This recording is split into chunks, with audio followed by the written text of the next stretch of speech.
மெய்ப்பாடுகளுடன் கடமை முடிந்ததாய் அபிநயிப்பார்கள். மேலொரு தீங்கங்கு எறிந்துவிட்டு நானாடிய மெய்ப்பாடுகளுடன் கடமை முடிந்ததாய் அபிநயிப்பார்கள். சுபம். டி. பரமேஸ்வரி. அங்கமெல்லாம் நொந்து. யோகி வருபவனின் மனைவி. வருபவனின் மனைவியை வருபவனின் மனைவி என்று வரையறுக்கிறார்கள். அதை தவிர வேறு அடையாளங்கள் அவளுக்கு வழங்கப்படுவதில்லை. அதை தவிர வேறு அடையாளங்கள் அவளுக்கு வழங்கப்படுவதில்லை. வருபவனின் மனைவி கவிதை வருகிறாள், நடனமாடுகிறாள், பாடல் இசைக்கிறாள், உணவு சமைக்கிறாள், புதிர் போடுகிறாள், நூதனமான சில விஷயங்களை அசாதையாக செய்கிறாள். இருந்த போதிலும் வருபவனின் மனைவியாகவே அவள் அறியப்படுகிறாள். இருந்த போதிலும் வருபவனின் மனைவியாகவே அவள் அறியப்படுகிறாள். யோகி வருபவனின் மனைவி. அருவம்புல் தேடி அம்மன் கோயில் திடலில். அருவம்புல் தேடி அம்மன் கோயில் திடலில் தாடை வழிந்தோடும் வேர்வையுடன் குனிந்து அறுக்கும் அம்மா. காடை வழிந்தோடும் வேர்வையுடன் குனிந்து அறுக்கும் அம்மா. காய்ந்த வரட்டியால் வயிறு, காய்ந்த வரட்டியால் வயிறு, தாகத்தை கக்கும் நாக்கு. முற்றத்தில் புல்லுக்கட்டை இறக்கி நிமிர முடியாமல் கடை போடும். முற்றத்தில் புல்லுக்கட்டை இறக்கி நிமிர முடியாமல் கடை போடும். பக்கத்து விட்டு களஞ்சியம் கோரைக்குள்ளாய் அறுபட உனக்கென்ன தலையெழுத்து பறிவோடு கேட்கிறாள். யாரோட உழப்பிலையும் உட்கார்ந்து சாப்பிட நான் என்ன சத்திரவாசியா? யாரோட உழப்பிலையும் உட்கார்ந்து சாப்பிட நான் என்ன சத்திரவாசியா? அரங்கமல்லிகா. உழைப்பு. ஃபஹிமா ஜஹான். அம்மா. இருக்கும் இரு சரங்களும் போதாதென புலம்பியாடும் அம்மாவின் முதுகின் பின்னால் எப்போதும் துரத்திக் கொண்டிருக்கும் இரக்கமற்ற சொற்களும், இங்கிதமில்லா கட்டளைகளும், ஓய்ந்திருக்கும் இழந்தனை பறித்து கொண்டிருக்கும் 1000 பணிவிடைகளும், மனமுடைந்து போன சொற்கள் முட்டி மோதுகின்ற வீட்டில் எப்போதும் வெடித்துவிட தயாராக நடமாடித்திருக்கிறது பொறுமை. மனமுடைந்து போன சொற்கள் முட்டி மோதுகின்ற வீட்டில் எப்போதும் வெடித்துவிட தயாராக நடமாடித்திருக்கிறது பொறுமை. ஃபஹிமா ஜஹான். அம்மா. அட்சய பாத்திரங்கள் அத்தனையும் கையிலே வைத்திருக்கின்றாள். அட்சய பாத்திரங்கள் அத்தனையும் கையிலே வைத்திருக்கின்றாள். போதாததற்கு உன் புன்னகை வேறு, போதாததற்கு உன் புன்னகை வேறு. பருவகாலங்கள் அத்தனையும் உன்னை கேட்டே வருகின்றன. பருவகாலங்கள் அத்தனையும் உன்னை கேட்டே வருகின்றன. நீயே காவலுக்கு இருப்பதா? நீயே காவலுக்கு இருப்பதா? எதற்கும் யோசிப்பதா? கணமும் கவலைப்படுவதா? எதற்கும் யோசிப்பதா? கணமும் கவலைப்படுவதா? எனக்காக அதையும் நீயே செய்கின்றாய். எனக்காக அதையும் நீயே செய்கின்றாய்.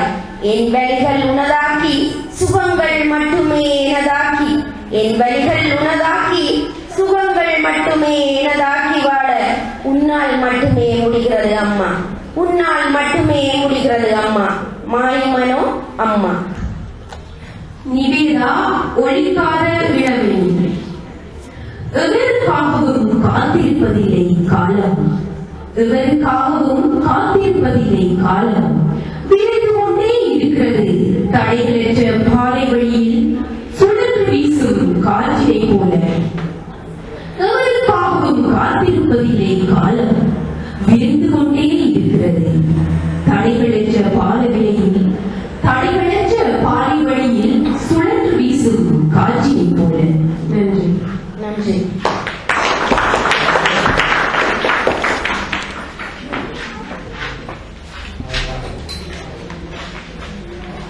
உழைக்கும் பெண்கள்.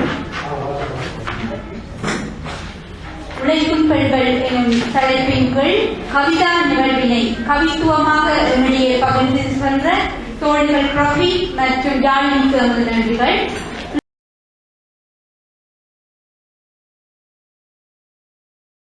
மற்றும் ஜானிக்கு எமது நன்றிகள். இன்றைய காலை பொழுதின் முதல் அமர்வாக 3 கட்டுரைகள் நம்முடைய பயிரப்பட இருக்கின்றன. இக்கட்டுரைகளுக்கு தலைமையாக இருப்பவர் தோழர் நளினி. முதலாவது கட்டுரை, கலை இலக்கியங்களில் முஸ்லிம் பெண்களின் பங்களிப்பு, சவால்களும் தீர்வு முன்மொழிவுகளும், லரினா. இரண்டாவது கட்டுரை, இளமை பெண்கள் எதிர்கொள்ளும் பிரச்சனைகளும் சவால்களும் காதி நீதிமன்றங்களை முன்வைத்து, ஷாமியா முஸ்லிம், இலங்கை. மூன்றாவது கட்டுரை, இலங்கை வரலாற்றில் முஸ்லிம் பெண்களின் கல்வி வளர்ச்சியும் அவர்கள் எதிர்கொள்ளும் சவால்களும், ஜெசிமா ஹமீது.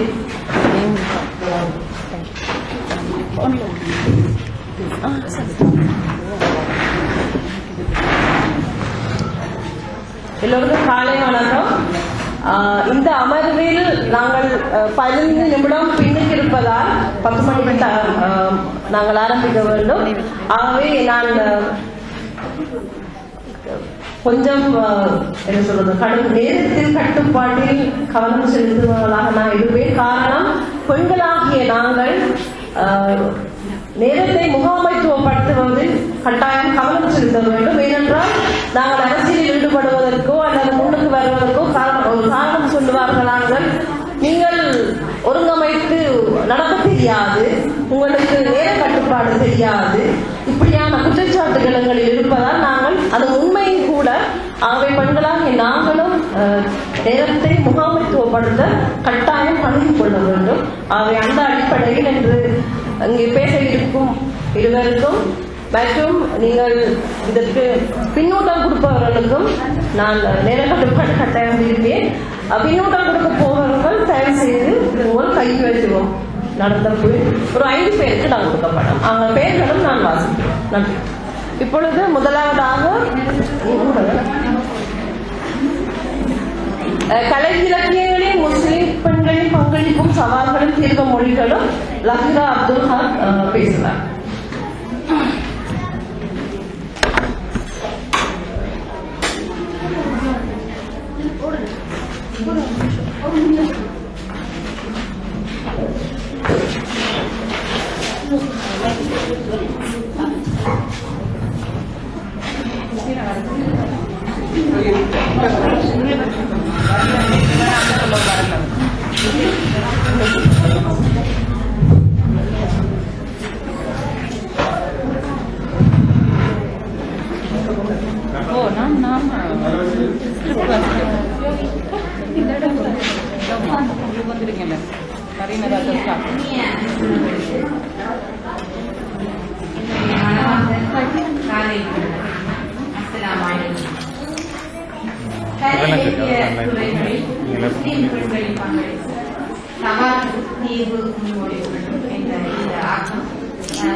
அதாவது கவிதை, துணைக்கதை, புற கலை இலக்கியம், முஸ்லிம் பெண்கள் இதுவரை உள்ள படைப்பாளர்கள் இரண்டாவதாக அவர்கள் பிரச்சனைகள், சவால்கள், மூன்றாவது பகுதியாக அதற்கு என்ன தீர்வு முன்மொழிவுகளை வைக்கலாம் என்று என்னுடைய சிற்றறிவுக்கு எட்டிய சில தீர்வுகள். இதுதான் முடிந்த முடிவு என்று அல்ல, உங்களிடமிருந்தும் இது ஒரு உரைதான், ஒரு கலந்துரையாடலும் இருக்கிறது என்ற காரணத்தினால் உங்களிடமிருந்தும் இதற்கான தீர்வு முன்மொழிவுகள் வரும். அது அவற்றையும் நாங்கள் சேர்த்துக்கொண்டு இணைந்து பயணிப்போம் என்ற வேண்டுகோளோடு தொடங்குகிறேன். கலையும் இலக்கியமும் தொன்று தொட்டு, அதாவது பாரம்பரியமாக மனித வாழ்வியலோடு பின்னி பிணைந்ததாகத்தான் காணப்படுகிறது. வாய்மொழி இலக்கிய மரபு இதற்கு ஒரு சிறந்த சான்றாக காணப்படுகிறது. ஒரு சமூகத்தில் கலை இலக்கியங்கள் ஒரு சமூகத்துடைய முதுசமாக திகழ்கின்றது. அவ்வாறே அது குறித்த தேடல் ஒரு சமூகத்தின் பாரம்பரியத்தை, அதன் விழுமியங்களை, அந்த விழுமியம் சார்ந்த உணர்வு நிலைகளை மீளாய்வு செய்து அந்த சமூகத்தின் வேர்களை நோக்கிய பயணத்தை முன்னெடுக்க நமக்கு உதவுகின்றது எனலாம். கலை இலக்கிய துறைகளில் முஸ்லிம்களின் இலங்கையில் கலை இலக்கிய துறைகளில் முஸ்லிம்களின் பங்களிப்பு புறக்கணிக்கப்பட முடியாத அளவு முக்கியத்துவம் வாய்ந்தது என்பதை நீங்களும் அறிவீர்கள். அந்த வகையில் அது தொடர்பான பல ஆய்வுகள் மேற்கொள்ளப்பட்டாலும் கூட பெண்களுடைய பங்களிப்பு தொடர்பான விஷயங்கள் எந்த அளவு தூரம் ஆய்வுகளுக்கு உட்பட்டுள்ளன என்ற ஒரு கேள்வி நிலவுகிறது. குறைவாகவே பதிவு செய்யப்பட்டிருக்கிறது பெண்களுடைய, அதாவது முஸ்லிம் பெண்களுடைய பணிகள் குறைவாகவே பதிவு செய்யப்பட்டுள்ளது என்ற ஒரு கருத்து நிலவி வருகிறது. பொதுவாக இந்த முஸ்லிம் சமூகத்துடைய கலை இலக்கிய பங்களிப்புகள் தொடர்பான ஆய்வு முயற்சிகளுக்கு அடியெடுத்து கொடுத்தது என்ற வகையில் உலக இஸ்லாமிய தமிழ் இலக்கிய மாநாடுகளுக்கு ஒரு பெரும் பங்குண்டு. என்றாலும் அதிலும் கூட கூடுதலாக பாரம்பரிய மரபு சார்ந்த கலை இலக்கியங்களுக்கு கொடுக்கப்படுகிற முக்கியத்துவம் நவீன இலக்கியங்கள் சம்பந்தமான முயற்சிகளுக்கு முன்னெடுப்புகள் தொடர்பில் அதற்குரிய போக்கஸ் அது குவிமையப்படுத்தப்படுவதில்லை என்ற ஒரு குற்றச்சாட்டு நிலவி வருகிறது. இந்த வகையிலே எங்களுடைய அன்றாட வாழ்வில் அனுபவ சுவடுகள், அது தனக்கு நேர்ந்ததாக இருக்கலாம், சமூகத்தில் பிறருடைய அனுபவமாக இருக்கலாம், அந்த அனுபவ சுவடுகளை இந்த படைப்பாளிகள் கதையாக, கவிதையாக, நாடகமாக, இசை பாடலாக என பல்வேறு வடிவங்களில் வெளிப்படுத்துகிறார்கள். அந்த வகையில் குடும்ப வாழ்விலும் சமூக வாழ்விலும் பெண்கள் தாம் எதிர்கொள்கின்ற பல்வேறு பிரச்சனைகளை, சவால்களை மட்டுமன்றி தம்மை பாதித்த விடயங்கள், தமது எண்ணங்கள், தமது கனவுகள், எதிர்பார்ப்புகள் என்பவற்றையும் கலை வடிவமாக முன்வைத்திருக்கிறார்கள். அவர் குறித்து சற்று சுருக்கமாக நோக்கும். முதலில் கவிதையும் முஸ்லிம் பெண்களும் என்று பார்த்தால், உங்களுக்கு தெரியும், பாப்புனைதல் என்பது பெண்களுடைய வாழ்வோடு ஒன்று தொட்டு பின்னி பிணைந்த ஒரு விஷயம். தாலாட்டு முதல் ஒப்பாரி வரை வாழ்வின் ஒவ்வொரு நிகழ்விலும் கட்டங்களிலும் அந்த பாடல் என்பது பெண்களோடு தொடர்புற்று காணப்படுகிறது. அந்த வகையில் இன்றும் கூட பல்வேறு பத்திரிகைகள், சஞ்சிகைகள், வானொலி நிகழ்ச்சிகள், இணைய வழிகளில் எங்களுடைய முஸ்லிம் பெண்களுடைய கவிதைகளை நாங்கள் தரிசிக்கக்கூடியதாக இருக்கிறது. முஸ்லிம் கவிதாளிகளில் பலர் தம்முடைய கவிதைகளை தொகுதிகளாகவும் வெளியிட்டு இருக்கிறார்கள். அவ்வாறான பெண்கள் ஏராளம் இருப்பார்கள். சுருக்கமாக நான் கிடைத்த தரவுகளை பார்த்த வகையில் ஜுல்பிகா, மரீனா இலியாஸ், அனார், ஃபஹிமா ஜஹான், நிலாவலி, ஷர்மிளா ரஹீம், பெண்ணியா, ஷர்மிளா சயீத், மசூரா ஏ மஜீத், லரீனா, லுணுகலை ரசீனா புகார், பாலிவுட் அஷ்ரஃபா நூர்தி, ரிஸ்கா ரிஸ்வி, புத்தளம் ஜமீலா, சில்மியா ஹாதி, ஷாமிலா முஸ்தீன், கெக்கிராபை சுலேகா, ஷிஃபானா சனூன், ஷமீலா, ரிம்சா ரிஸ்னா, எம்எஃப் ஃபாரிஹா, ஹஸ்மினா அன்சார் போன்ற பலரை நாங்கள் இனம் காணக்கூடியதாக இருக்கிறது. இவர்களுடைய இந்த கவிதைகளிலே என்ன பாடுபொருள் என்று நாங்கள் சுருக்கமாக பார்த்தால், சீதன பிரச்சினை, விதவை நிலை, காதல், வறுமை, போர், தமக்கு எதிரான வன்முறைகள், பாலியல் துஷ்பிரயோகங்கள், சமூக சீர்கேடுகள் என்று பல்வேறு அம்சங்கள் பற்றி பாடியிருக்கிறார்கள். அவ்வாறே போர், அதன் அவலங்கள், இழப்புகள் பற்றியும் தம்முடைய கவிதைகளில் பதிவு செய்திருக்கிறார்கள். இந்த போர் சம்பந்தமான விஷயங்களில் நாங்கள் இரண்டு விதமாக பார்க்கலாம். அதாவது பெண்கள் நேரடியாக பாலியல் ரீதியான துன்புறுத்தல்கள், துஷ்பிரயோகங்களுக்குள்ளாகுதல் என்ற வகையிலானவை. நான் நினைக்கிறேன், என்னுடைய பார்வையின்படி முஸ்லிம் பெண்கள் அது குறித்து பெரிய அளவுக்கு குவிமையப்படுத்தி எழுதவில்லை என்றுதான் நான் கருதுகிறேன். ஆனால் பொதுவாக போரின் கொடுமைகள், அதன் துன்பம், அதன் அவலம் பற்றி பரவலாக எழுதியிருக்கிறார்கள் என்று சொல்லலாம். அவ்வாறே இந்த முஸ்லிம் பெண் கவிதாயிகள் சிலரின் கவிதை தொகுதிகள் என்ற வகையில் ஜுல்பிகாவின் உயிர்த்தழல், விலங்குடைக்கப்பட்ட மானுடம், உரத்து பேசும் உள்மனம், ரசீனா புகாரின் மண் இழந்த வேர்கள், ஃபஹிமா ஜஹானின் ஒரு கடல் நீரூற்றி, ஆதித்துயர், அகராதி, பெண்ணியாவின் இது நதியின் நாள், என் கவிதைக்கு எதிர்த்தல் என்று தலைப்புரை, அனாரின் எனக்கு கவிதை முகம், ஓவியம் வரையாத தூரிகை, உடல் பச்சை வானம், பெருங்கடல் போடுகிறேன், ஷர்மிளா சையத்தின் சிறகு முளைத்த பெண், ஒவ்வா, கலைமகள் ஹிதாயா ரிஸ்வி நாளையும் வரும், தேன் மலர்கள், லரீனாவின் வீசுக புயலே, ஷாமிலா முஸ்தீனின் நிலவின் கீறல்கள், ஜெசீமா ஹமீதின் நிழலின் காலடி ஓசைகள், கின்யா பாய்ஜா அலியின் பாய்ஜா அலி கவிதைகள், கெக்கிரா வசஹானாவின் இன்றைய வண்ணத்து பூச்சியல் என்பன அந்த தொகுதிகளில் சிலவாகும். அடுத்து புனைகதை துறையை நாங்கள் எடுத்து பார்த்தால், இதிலும் முஸ்லிம் பெண்கள் ஓரளவு பங்களிப்பு செலுத்தியிருக்கிறார்கள். மன உணர்வுகள், சமூக பிரச்சனைகள் என்பவற்றை பற்றி விரிவான முறையில் பேசுவதற்கு கவிதையை விட புனைக்கதையில் எங்களுக்கு ஒரு ஆழ்ந்த களம் இருக்கிறது. அந்த வகையில் முஸ்லிம் புனைக்கதையாளர்கள் என்றால் என்று நாங்கள் பார்க்கும்போது நயீமா சித்திக், சுலைமா சமி, மாத்தலை பர்வீன், கெக்கிராவ சஹானா, ஷர்மிளா இஸ்மாயில், ஷர்மிளா சயீத், ரஸ்னா ரஹீம், ரிகாசா ரஹீம், பஸ்மினா அன்சார், லரீனா, சில்மியா சனூன், கந்தலாய் ஹுசைமா, சலீமா நலீம், ரஃபீகா ரஃபாயிதீன், ஃபௌசியா யாசின் போன்ற பலரையும் நாங்கள் குறிப்பிடலாம். இவர்களுள் 1950களிலிருந்து இலங்கை மற்றும் தமிழ்நாட்டு இதழ்களில் எழுதி வருபவரான நயீமா சித்திக் மிக முக்கியமானவர். சுமார் 250க்கு மேற்பட்ட சிறுகதைகளை எழுதியுள்ள இவரது தொகுதி வாழ்க்கை சுவடுகள், வாழ்க்கை வளைவுகள் போன்றன.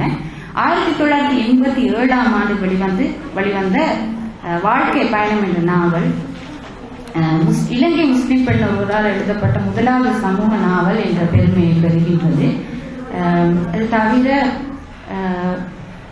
காலங்கள் சார்பிலே, கால வெள்ளம், சாணைக்கூரை முதலான 3 நாவல்களையும் இவர் எழுதி இருக்கிறார். இவரது படைப்புகளில் பல்வேறு சமூக பிரச்சனைகள் ஆராயப்படுகின்றன. சுமார் 25க்கும் மேற்பட்ட தொடர்கதைகளை பத்திரிகையில் எழுதிய மாத்தலை பர்வீன் என்ற ஃபௌசுல் ஹினாயாவின் படைப்புகள் அநேகமானவை துப்பறி மர்ம கதைகளாகவே காணப்படுகின்றன. தான் வாழும் சமூகத்தின் பிரச்சனைகளை அவர் போதிய அளவு அடையாளப்படுத்த என்னுடைய தாயார் தனவர் அடையாளப்படுத்தவில்லை என்ற குற்றச்சாட்டு நிலவுகிறது. அது உண்மை என்றாலும் தரைக்கு வந்த தங்க நிலா போன்ற வெகு சில படைப்புகளில் சமூக பிரச்சனைகள், குடும்பத்துக்குள் இருக்கக்கூடிய வன்முறைகள், துன்புறுத்தல்கள் பற்றியெல்லாம் அவர் பதிவு செய்திருக்கிறார். இதுவரை வெளிவந்துள்ள இலங்கை முஸ்லிம் பெண்களின் சிறுகதை தொகுதிகள் என்ற வகையில் மரீனா இலியாஸின் குமுறுகின்ற எரிமலைகள், சுலைமா சாமி இக்பாலின் வைகரை பூக்கள், மனச்சுமைகள், திசை மாறிய திருமணங்கள், இன்ஷிரா இக்பாலின் பூமுகத்தில் புன்னகை, லரீனாவின் எருமை மாடும் துளசி செடியும் என்பவற்றை குறிப்பிடலாம். நாவல்கள் எனும் போது சுலைமா சாமி இக்பாலின் ஊற்றை மறந்த நதிகள், லரீனாவின் ஒரு தீப்பிழம்பும் சில அரும்புகள், ஷாராவின் பீனிக்ஸ் பறவைகள், ஷர்மிளா செய்தி உம்மத் என்பன குறிப்பிடத்தக்க படைப்புகள் ஆகும். வறுமை, கல்வியின் முக்கியத்துவம், சீதன பிரச்சினை, குடும்ப சச்சரவுகள், வீட்டிலும் வெளியிலும் பெண் எதிர்நோக்குகின்ற பிரச்சனைகள், குழந்தைகளின் பிரச்சனைகள், போர் சூழலின் அவலங்கள் என்பவற்றை பல்வேறு தளங்களில் இந்த முஸ்லிம் பெண் படைப்பாளிகள் அணுகி இருக்கிறார்கள்.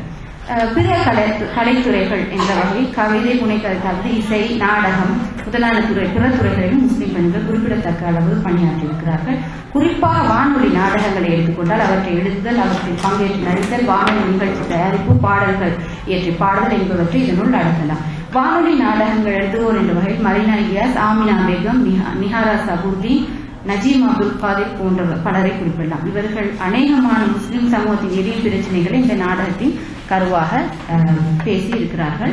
அவ்வாறே ஜென்னத் உசீலா ஆப்தீன், கதீஜா உமா என்னும் லக்ஷ்மி பாய், குர்ஷித் கவுஸ், மிஸ்ருல் ஹன்மா, நெய் ரஹீம் ஷஹீத், ஃபுர்கான் இஃப்திகார், மசாஹிரா இலியாஸ், ஹம்சா ஆரிஃப், ஆமினா பேகம் ஃபாரூக், நிஹாரா சபுர்தீன், நெய் குமாலா சபீஜா, நூர்ஜஹான் மன்சூர், ஷாமிலா முஸ்லீம் போன்ற பல முஸ்லிம் பெண்கள் வானொலி அறிவிப்பாளர்களாக மட்டுமன்றி பல்வேறு வானொலி நிகழ்ச்சிகளை தொகுத்து வழங்குபவர்களாகவும், வானொலி நாடகங்களில் பங்கேற்பவர்களாகவும், இசை பாடுவர்களாகவும் இருக்கிறார்கள். இவர்களில் சிலர் தமது பணிகளின் பொருட்டு முஸ்லிம் கலாச்சார அமைச்சினால் பாராட்டி கௌரவிக்கப்பட்டமையும் குறிப்பிடத்தக்கது. இவர்களோடு இறக்காமத்தை சேர்ந்த கிழக்கு மாகாண இறக்காமத்தை சேர்ந்த A.L. மீரா அம்மாவை பற்றி சில வார்த்தை குறிப்பிட்டே ஆக வேண்டும். ஏனென்றால் பிறக்கும் போதே பார்வை இழந்தவராக இருந்தும் தன்னுடைய இனிய குரல் வழக்காலும் இயற்கையான பாடல் இயற்றும் திறமையாலும் 1975ஆம் ஆண்டு முதல் வானொலி நிகழ்ச்சியில் இஸ்லாமிய பாடல்கள், மங்கள பாடல்கள், நாட்டார் பாடல்களை பாடி புகழ் பெற்றவரான இப்பெண்மணியின் மனோநிலம் உண்மையில் வியந்து போற்றத்தக்கதாகும். 1991ஆம் ஆண்டு முஸ்லிம் கலாச்சார அமைச்சால் பாராட்டி கௌரவிக்கப்பட்டார். இவற்றோடு மொழிபெயர்ப்பு துறை, சிறுவர் இலக்கியம், பத்திரிகை துறை முதலான துறைகளிலும் முஸ்லிம் பெண்களின் பங்களிப்பு மெல்ல மெல்ல அதிகரித்து வருகின்றது. அந்த வகையில் கெகிராவ சுலேகாவின் பட்டுப்பூச்சியின் பின்கை போலும், லரீனாவின் மௌனத்தின் ஓசைகள், ஃபஹீமா ஜஹான், ரிஷான் ஷரீப் உடன் இணைந்து வெளியிட்ட தாய் நிலம் என்பன சில மொழிபெயர்ப்பு இலக்கிய நூல்களாகும். ஃபாயிஸா அலியின் சிகரம் தொடவா, தங்கமின் குஞ்சுகள் எனும் 2 சிறுவர் இலக்கிய நூல்கள் முக்கியமானவை. அவ்வாறு சுஹாதா புகாரி, முபீனா உஸ்மான், நூர்லாயின் நஜ்முல் ஹுசைன் போன்ற பெண்கள் இலங்கையில் முக்கிய பத்திரிகைகளான வீரகேசரி, தினப்பதி, சிந்தாமணி ஆகியவற்றின் ஆசிரிய பீடங்களில் இணைந்து கடமையாற்றியுள்ளார்கள் என்பது குறிப்பிடத்தக்கது. இது ஒரு சுருக்கமான வேகமான ஒரு பார்வை. அதாவது இந்த துறைகளில் இதுவரைக்கும் பங்காற்றியுள்ள பெண்கள் பற்றி ஒரு பட்டியல் படுத்தல் தான். கலை இலக்கிய பயணத்தில் பெண்கள் எதிர்கொள்ளும் இந்த சவால்கள் என்று சொல்லும் போது வீட்டுக்குள் பூட்டி வைத்த அந்த காலத்திலும் சரி, இணையம் வெளிவரை சிறகடித்து பரப்ப காலத்திலும் சரி, பொதுவாகவே பெண்கள் பல்வேறு இடர்பாடுகளை, அழுத்தங்களை, எதிர்ப்புகளை, அச்சுறுத்தல்களை எதிர்கொண்டே வருகிறார்கள் என்பது நாம் அறிவோம்.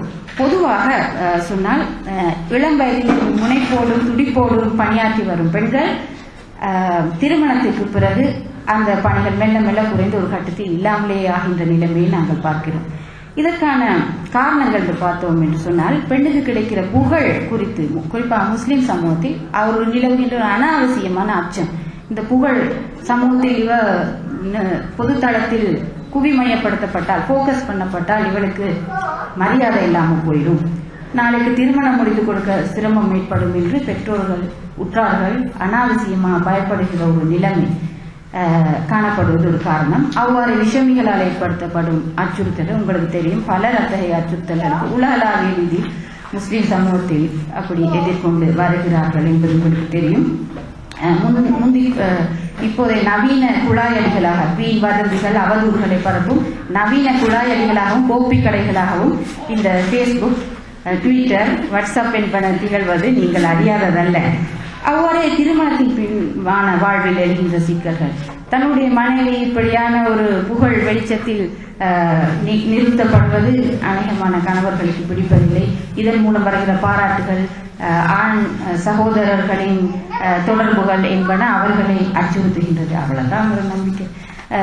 ஆக இது சம்பந்தமாக நாங்கள் பார்க்கும்போது அது மட்டுமல்ல, வேலை பழுவும் ஒரு காரணம்.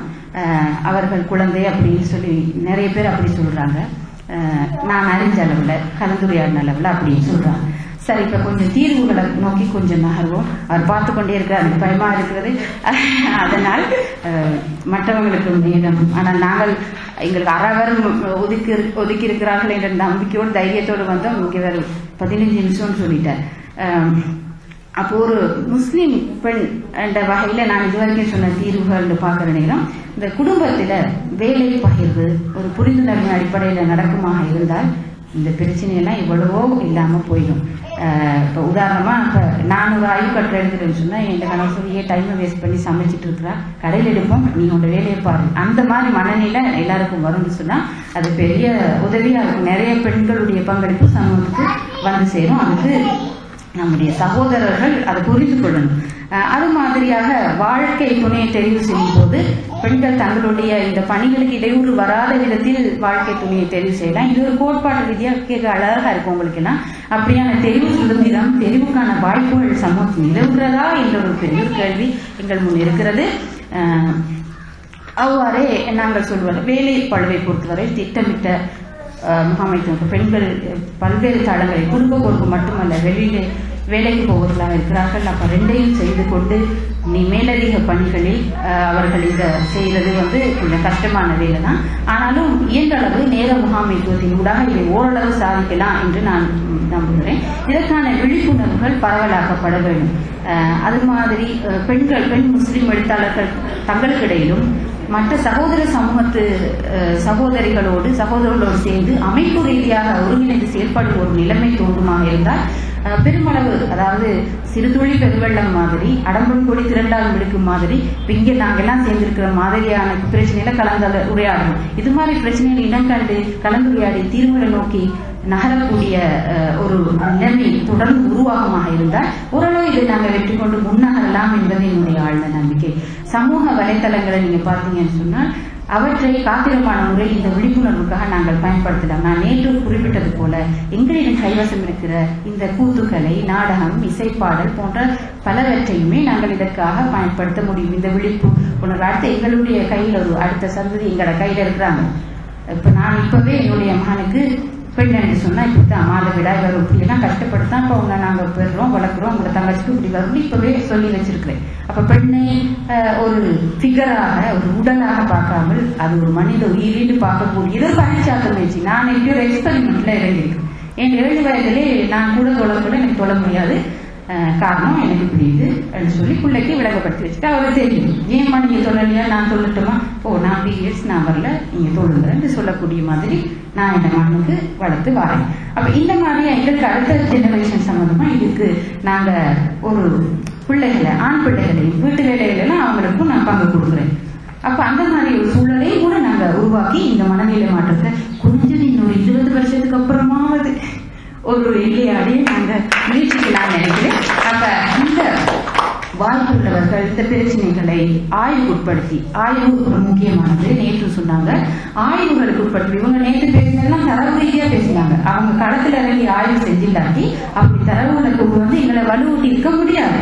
அப்ப இந்த ஆய்வு முயற்சிகள் தேவை. எங்களை பிரச்சனைகளை நம்ம சும்மா அங்கொண்டு இங்கோடு காண்றோம் வாசிக்கிறோம்னு பார்க்காம களத்தில் இறங்கி முடியுமானவர்கள், வாய்ப்பு வசதி உள்ளவர்கள் களத்தில் இறங்கி ஆய்வுகளை செய்து ஏன் இந்த பிரச்சனை, வேர்கள் என்ன, இந்த வேர்கள் எங்க இருக்கு, இது எப்படி நாங்க நிவர்த்திக்கலாம், இதுக்கு உரம் என்ன, களை என்ன என்பவற்றையெல்லாம் இனம் காண்டாதான் ஓரளவு எங்களுக்கு அடுத்த கட்டத்தை நோக்கி வேகமாக உத்வேகமாக முன்னாகலாம் நினைக்கிறேன். அப்ப அதுக்கு நாங்க எங்களோட கலை இலக்கிய ஆற்றல்களை பயன்படுத்தலாம்னு யோசிக்கிறேன்.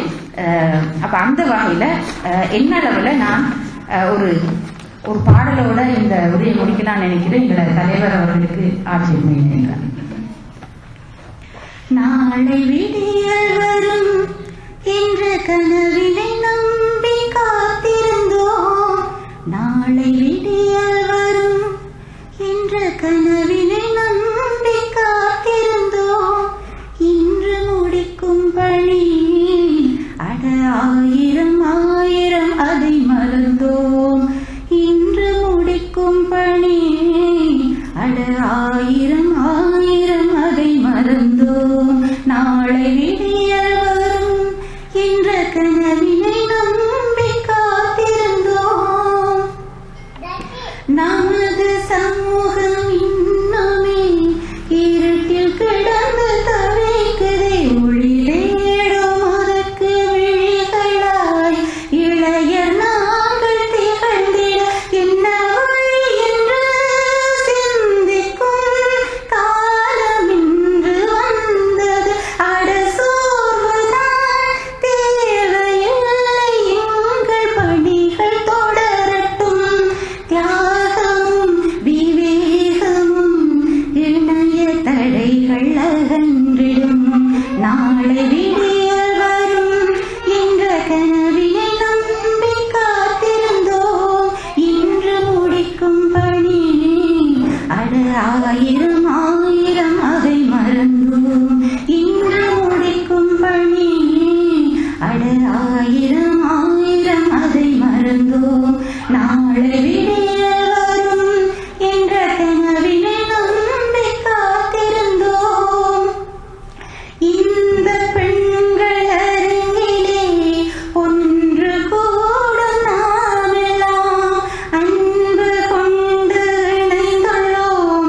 இனிது பணிகள் தொடரும். இங்கு வேதங்கள் இல்லையே, மனிதம் வாழ இயங்கும். முரண்பாடுகள் கிடக்கட்டும், சேர்ந்து நிற்போம் ஒரு அணியிலே. திரண்டிடும் நம் திறனிலே பகைமை ஓடி ஒளியட்டும். நாளை விடியல் வரும் என்ற கனவினை நம்பி காத்திருந்தோம். நாளை விடியல் வரும் என்ற கனவினை நம்பி காத்திருந்தோம். இன்று முடிக்கும் பணி அட ஆயிரம் ஆயிரம் அதை மறந்தோம். இன்று முடிக்கும் பணி அதை நாளையில் இருந்து இனி மறவோம்.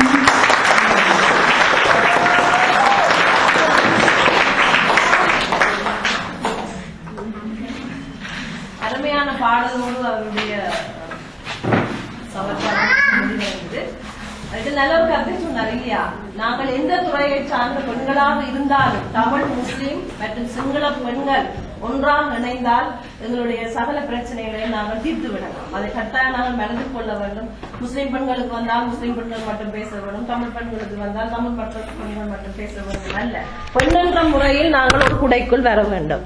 அதை அழகாக அவருடைய கட்டுரையில் சொல்லியிருந்தார். எனக்கும் நிறைய கேட்க வேணும் போல ஆசையா இருந்தேன். ஏன்னா நான் புட்டும் தேங்காப்பும் மாதிரி முஸ்லீம் சமூகத்தோட பிறந்து வளர்ந்து வாழும் ஒரு ஆள். ஆகவே முஸ்லீம் பெண்களின் பிரச்சனை எனக்கு புதுசும் இல்லை, கேட்கணும் போல ஆசையா இருந்துச்சு. ஆனால் டைம் எங்களோட நேர முகாமைத்துவம் அடிப்படையில் அதை முடிக்க வேண்டியிருந்தது. அடுத்ததாக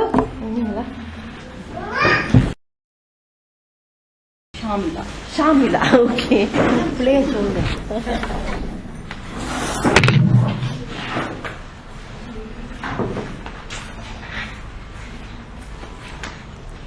அளவற்ற அருளாளனும் நிகரற்ற அன்புடையதுமாகிய அல்லாஹ்வின் பெயரால் ஆரம்பம் செய்கின்றேன். இனிய பாடல் ஒன்றினை கேட்ட அந்த திருப்தியுடன் நானும் சந்தோஷத்துடன் நீங்களும். நன்றி லரினதத்தா. 6 பக்கங்கள் 3 தர 6 18 நிமிடம் எடுப்பேன் என்று கூறிக்கொண்டு, இன்றைய நவீன காலத்தில் அனைத்தும் அபரிமிதமான வளர்ச்சி போக்கினை நோக்கி நடைபோடுவதை நாம் அனைவரும் கண்கூடாக காண்கின்றோம். நாடுகளுக்கு இடையிலும் தேசங்களுக்கு இடையிலும் இருந்த ஆயுத போர் கலாச்சாரங்களுக்கு இடையிலான போராக வடிவம் பெற்று உக்கிரமாக நடைபெற்றுக் கொண்டிருக்கும் இன்றைய பொழுதில் பெண் என்ற உலகின் மாபெரும் பங்காளி தனக்கான வகிபாத்திரத்தை தக்க வைத்திருத்தலிலும் நிலைநிறுத்திக் கொள்வதிலும் உறுதிப்படுத்திக் கொள்வதிலும் பல்வேறு சங்கடங்களையும் சவால்களையும் எதிர்கொண்டுதான் ஆக வேண்டும் என்று எழுதப்படாத விதி மிக சர்வசாதாரணமாக அமலில் இருக்கின்றது. அதை யார் வரைந்தார்கள், எப்படி வரைந்தார்கள், அது எப்படி மிக இலகுவாக சமூக களத்தில் வேரூன்றி போனது என்பது குறித்தெல்லாம் தேடி அடையாளப்படுத்திக் கொள்ளும் போது பெண் என்ற மிக பெரிய சக்தி பல்வேறு தடைகளையும் தகர்த்து மிக இலகுவாக சுதந்திரமானதொரு தளத்தில் தன்னை நிலைப்படுத்திக் கொள்ள முடியும். உலகில் 25% மக்களால், அதாவது 1700 மில்லியனுக்கு மேற்பட்ட மக்களால் பின்பற்றப்படும் இஸ்லாமிய மார்க்கம் உலகின் தவிர்க்க முடியாத ஒரு பெரும் பரப்பு. பெண்ணுக்கென்று அழைத்துள்ள மதிப்பும் பெருமதியும் உரிமைகளும் இந்த பரப்பின் அசல் வடிவத்தில் சிறப்பாக இருந்தாலும் காலாகாலமாக பல்வேறு மாற்றங்களுக்கு உட்பட்டு வந்த பெண்ணுரிமை ஏதோ ஒரு விதத்தில் அறிவற்ற தெளிவற்ற உலகின் போக்குகளுக்கு ஏற்ப தம்மை விருத்தி செய்து கொள்ளாத மறைகரம் கொண்டு மறுக்கப்படும் சூழ்நிலையில் தான் இந்த தலைப்பு குறித்து இங்கு பேச வேண்டியுள்ளது. விதவைகள் எதிர்கொள்ளும் பிரச்சினைகளும் சவால்களும் காழி நீதிமன்றங்களை முன்னிறுத்தி இலங்கை முஸ்லிம்களுக்கென்றுள்ள தனியார் சட்டம் தொடர்பான முழுமையான வாதத்தினை வேண்டி நிற்கும் இந்த தலைப்பு தரப்பட்டிருக்கும் குறுகிய நேரத்தினுள் பூரணமாக அலச முடியாது என்பதால் குறிப்புகளாக மட்டும் சில விடயங்களை இஸ்லாமிய அசல் வடிவத்தோடு ஒப்பிட்டு பிற்போக்குத்தனப்பான அதிகார வரம்பு பெண்களின் பால் திணிக்கப்பட்டுள்ள விதத்தினை ஓரளவாவது விளங்கிக் கொள்ளும் வண்ணம் சமர்ப்பிக்க முனைகின்றேன். 1 திருமணம், 2 மணமுறிவு அல்லது விவாகரத்து, அரபியில் சொல்வதானால் தலாக். இந்த 2 விடயங்களையும் மையப்படுத்தி எனது தலைப்பை அணுகலாம் என்று நினைக்கின்றேன். அதற்கு சில அடிப்படை குறிப்புகளை முன்னர் பார்த்து விடுவோம். திருமணம் பள்ளிவாயலை மையப்படுத்தியே பெரும்பாலும் இடம்பெறுகின்றது. விவாக பதிவாளரும் உரிய நேரத்தில் பள்ளிவாயலுக்கு வந்து விடுவார். திருமணம் பள்ளிவாயலில் பதிவு செய்யப்படுவதோடு பொது சட்டத்தின் பிரகாரமும் பதிவாளரினால் பதிவு செய்யப்படும். பெருநகர் புறங்களில் மாத்திரம் திருமண மண்டபத்திற்கு அனைவரும் அழைக்கப்பட்டு பதிவுகள் மேற்கொள்ளப்படும். 2 விதத்தில் விதவைகள் உருவாகின்றார்கள். ஒருத்தியின் கணவன் மரணிக்கின்ற போது அவள் விதவையாகின்றாள். அடுத்தது கணவன் தலாக் சொன்னால் அல்லது மனைவி கணவனை விவாக பந்தத்தில் இருந்து விலக்கிவிட்டால் அவள் விதவையாகின்றாள். விவாக பந்தத்தில் இருந்து விலக்கப்பட்டால் அவள் விதவையாகுவது இங்கு குறிப்பிடத்தக்கது. முதல் வகை விதவைகள் காழி நீதிமன்றங்களை நோக்கி படையெடுக்க வேண்டிய அவசியம் ஏற்படுவதில்லை. ஆனால் 2ஆம் வகையினர் முழுமையாக காழி நீதிமன்றங்களையே நம்பியிருக்க வேண்டியிருக்கின்றது. இலங்கையில் இருக்கின்ற 64 காழி நீதிமன்றங்களின் ஊடாகவே முஸ்லிம் தனியார் சட்டத்தின் பிரகாரம் விவாகரத்து தொடர்பிலான சட்ட நடவடிக்கைகள் மேற்கொள்ளப்படும். அது தவிர பள்ளிவாயிலும் திருமண பிரச்சினைகள் குறித்து முறைப்பாடுகள் கிடைக்கும் இடத்து சமரச முயற்சிகளில் ஈடுபடும். அது கைகூடாத போது சட்ட நடவடிக்கைக்காக காழி நீதிமன்றங்களுக்கே முன் அனுப்பி வைக்கும். ஒரு விவாகரத்து பிரச்சனை வந்துவிட்டால் பெண் அந்த காழி நீதிமன்றின் அதிகார எல்லைக்குள் இருக்கின்றாளோ அங்குதான் பிரச்சனையை தீர்த்துக் கொள்ள முடியும். அதாவது பெண்ணின் வசதி மட்டும்தான் இங்கு கருத்தில் கொள்ளப்படும். ஆணோ பெண்ணோ விவாகரத்து கோரி விண்ணப்பித்தல் என்பது மிகவும் இலகுவான செயல்முறையை கொண்டுள்ளது. கடிதம் மூலமோ அல்லது நேரிலோ சென்று உரிய ஆவணங்களை விலக்கு கோர முடியும். இது குறித்த வழிமுறைகளை பின்னர் பார்ப்போம். முஸ்லிம் பெண்களின் பிரச்சனைகள் குறித்து ஒரு கள ஆய்வுக்காக பல்வேறு பிரதேசங்களுக்கு மறைந்து திரிந்து பல நூறு பெண்களை நேர்கண்டதற்கு இணங்க கிடைக்கப்பெற்ற அனுபவத்தையும் அதனூடாக அடையாளப்படுத்திய பிரச்சனைகளையும் தங்களோடு பகிர்ந்து கொள்ள நாடுகின்றேன். காலி நீதிமன்றங்களின் சில குறைபாடுகள் என்று அடையாளப்படுத்தும் போது, 1. தகுதியான திறமைமிக்க சட்ட தெளிவுள்ள காலி நீதிபதிகளின் பற்றாக்குறை. 2.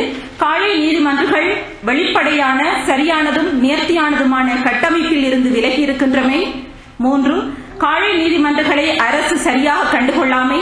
4. காலி நீதிபதிகள் நியமனத்தில் அரசியல் செல்வாக்கு தாக்கம் செலுத்துகின்றமை. 5. காலி நீதிபதிகளுக்கும் அங்கு செயற்படும் ஜூரிகளுக்குமான வழிகாட்டுதல்களும் மேம்படுத்தல்களும் சரியாக செயற்படுத்தப்படாமை. இந்த பிரச்சனைகளின் வழி நின்று பார்க்கின்ற போது சில இடங்களில் காளியாரின் வீடுகளே காலி நீதிமன்றங்களாக செயற்படுகின்ற துரதிஷ்டமும் இல்லாமல் இல்லை. அதனால் பல்வேறு நடைமுறை சிக்கல்கள் தோன்றுகின்றன. காலி நீதிமன்றங்களுக்கான தனித்தன்மையும் ஒழுங்கும் வழக்குதாரர்களை கையாளும் விதமும் இன்னும் மேம்படுத்தப்படுவதோடு இது சரியான முறையில் வழிநடத்தப்படுதலும் மிகவும் அத்தியாவசியமான விடயங்களாகும். இப்போதுள்ள நடைமுறைகளின் பாற்பட்ட ஆய்வின் பிரகாரம் கிடைக்கப்பெற்ற முடிவுகளின்படி பெரும்பாலான காலி நீதிமன்றங்கள் பெண்களுக்கு பாரதூரமான விளைவுகளை தருகின்றதாகவும், நீதி மறுக்கப்படும் இடங்களாகவும், பெண்ணுக்கு பல்வேறு சங்கடங்களையும் ஏற்படுத்தும் இடங்களாகவும், பெண்ணுக்கு மன உளைச்சலை ஏற்படுத்தும் தளங்களாகவும் மாறியிருப்பதை கவனத்தில் கொள்ள வேண்டும். விதிவிலக்காக சில காலி நீதிமன்றங்கள் நமது எதிர்பார்ப்பை பூர்த்தி செய்யும் விதத்தில் செயற்படுகின்றமை இங்கு குறிப்பிடத்தக்கது. காலி நீதிபதிகள் நீதிக்கு இலக்கணமாகவும் விதவைகளுக்கு சரியான பாதுகாப்பு தளத்தை ஏற்படுத்தி கொடுப்பதில் அர்ப்பணிப்புடன் செயற்படுகின்றமையை பாராட்டியே ஆக வேண்டும். எல்லார காதிலும் இது விழ வேண்டும். ஒரு பெண் காலி நீதிமன்றங்களின் தன்மானத்தை இழந்து நீதிக்காக அலைக்கழியும் துக்ககரமான சம்பவங்கள் ஏராளமாக பதிவு செய்யப்பட்டுள்ளன. தலாக் சொல்லப்படும் காலத்தில் கிடைக்கும் தாபரிப்பு தொகைக்காக ஒரு பிச்சைக்காரியை விட கேவலமாக நடாத்தப்படும் துரதிஷ்டமும் பல காலி நீதிமன்றங்களில் இன்றும் தொடரத்தான் செய்கின்றது. பெரும்பாலான சந்தர்ப்பங்களில் ஆணின் பக்கமே சார்ந்து அளிக்கப்படும் அநீதமான தீர்ப்புகள் பெண்ணை பொருட்படுத்தியதே கிடையாது. பல காலி நீதிபதிகள் கௌரவமான சொற்களை பிரயோகிக்கவே தெரியாதவர்களாக இருப்பதும் அவதானிக்க வேண்டிய விடயமாகும். இப்படிப்பட்டவர்கள் தரங்கட்டு நடப்பதும் பெண்களை கௌரவமாக நடாத்த தவறுவதும் சாதாரணமாகும். அத்துடன் உலகில் முழு அதிகாரங்களும் தனக்கே வசப்பட்டு இருப்பது போலவும், உலகில் அனைத்து அதிகாரங்களும் அறிந்தவர் போலவும், அதிமேதாவி தான் மட்டுமே என்ற தோரணையிலும் ஒரு சர்வாதிகாரியாக செயற்படும் சில காளியார்களின் செயற்பாடுகள் காளிக்கோடுகளுக்கு இருக்கும் கொஞ்ச நஞ்ச நட்பெயரையும் சில செகண்ட்களில் தவிடு கொடியாக்கி தூக்கி சாப்பிட்டு ஏப்பமும் விட்டுவிடும். வாழ்வாதார தேவைக்காக மாதாந்தம் வழங்கப்படும் சிறு தொகை பணத்தை பெற்றுக் கொள்வதற்காக அதைவிட பெருந்தொகையை செலவு செய்து இனிமேற்பட்டு இந்த தாபரிப்பு தொகையே வேண்டாம் என்று அதை கைவிட்டுவிட்டு ஒதுங்கிக் கொண்ட விதவைகளின் கண்ணீர் கதைகள் நமது நிம்மதியை பறிக்க வல்லது. இப்படியான சந்தர்ப்பங்களில் ஆண்கள் நடந்து கொள்ளும் விதம் மிகவும் வேதனைக்குரியது.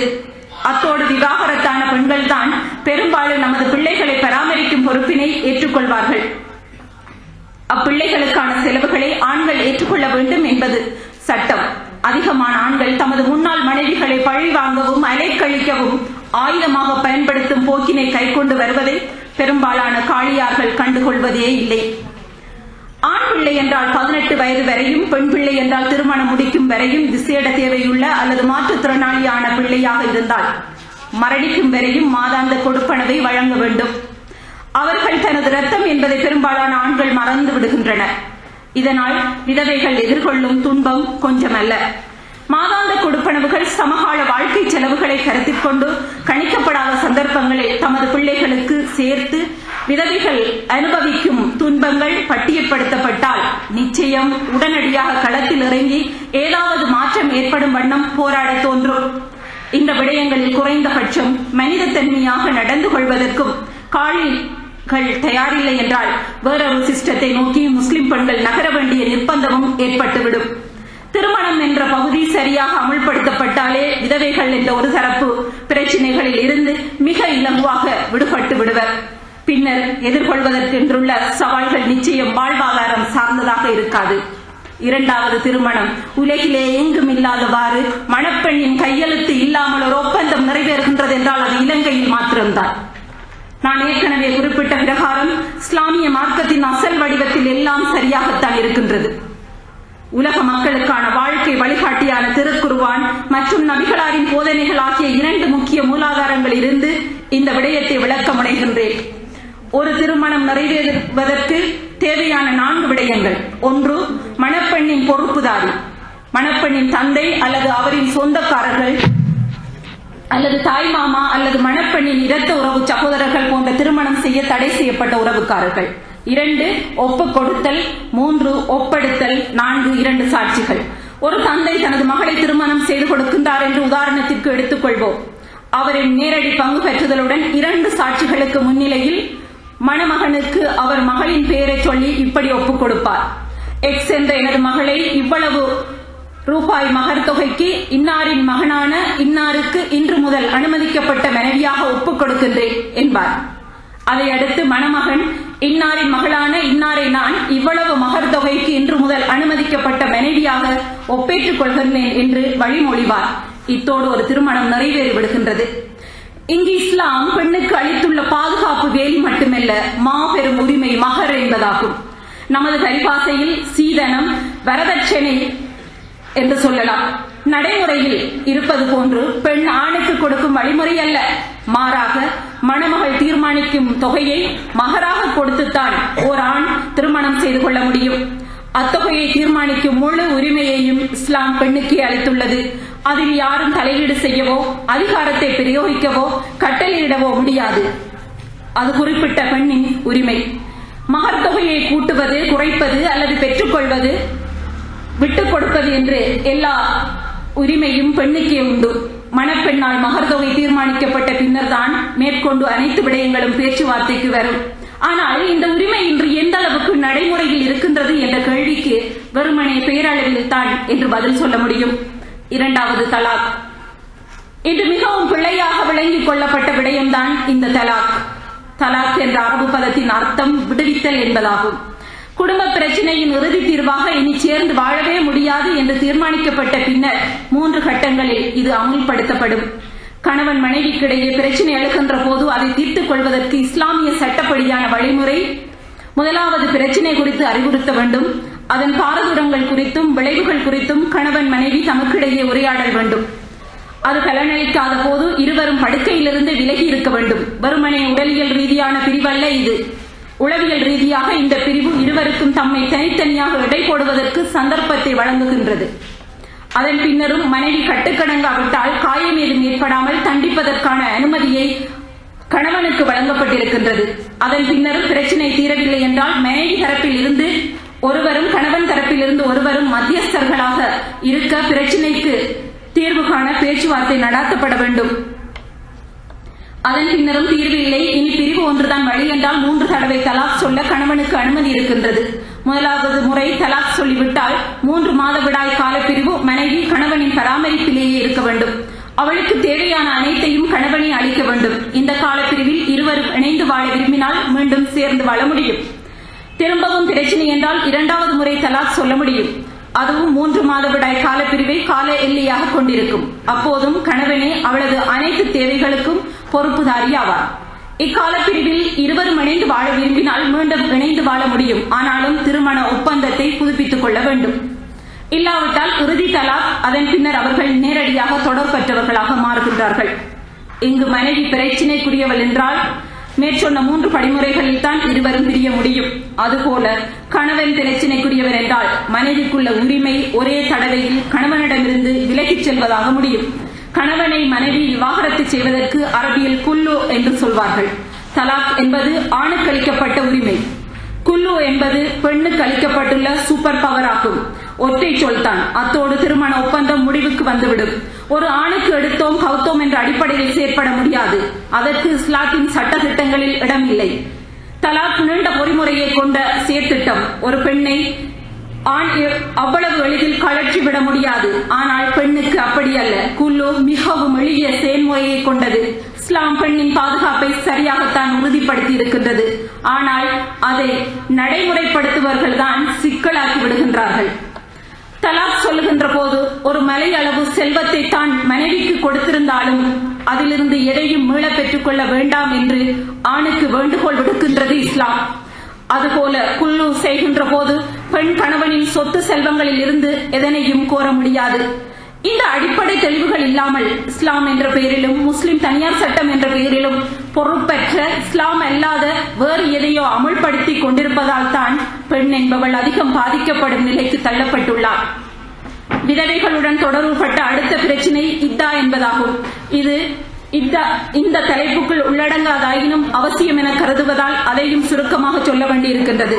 கணவன் மரணித்தால் ஒரு பெண் 4 மாதங்களும் 10 நாட்களும் இத்தா இருக்க வேண்டும். அதுபோல தலாக் சொல்லப்பட்டால் 3 மாதவிடாய் காலங்கள் இத்தா இருக்க வேண்டும். அத்துடன் இதில் கவனிக்க வேண்டிய மற்றொரு விடயம், மாதவிடாய் காலத்தில் ஒரு பெண்ணை தலாக் சொல்ல ஆணுக்கு அனுமதி கிடையாது. அதிலிருந்து அவள் விடுபட்டு சுத்தமானதன் பின்னர் தான் தலாக் சொல்ல முடியும். இத்தா என்பது நாட்களை எண்ணுதல் கணித்தல் என்று பொருட்படும். இந்த இத்தா காலப்பிரிவில் விதவைகளை வெள்ளை உடுத்தி ஓரிடத்தில் தனிமைப்படுத்தும் செயற்திட்டமே இப்போது நம் நாடுகளில் அமலில் இருக்கின்றது.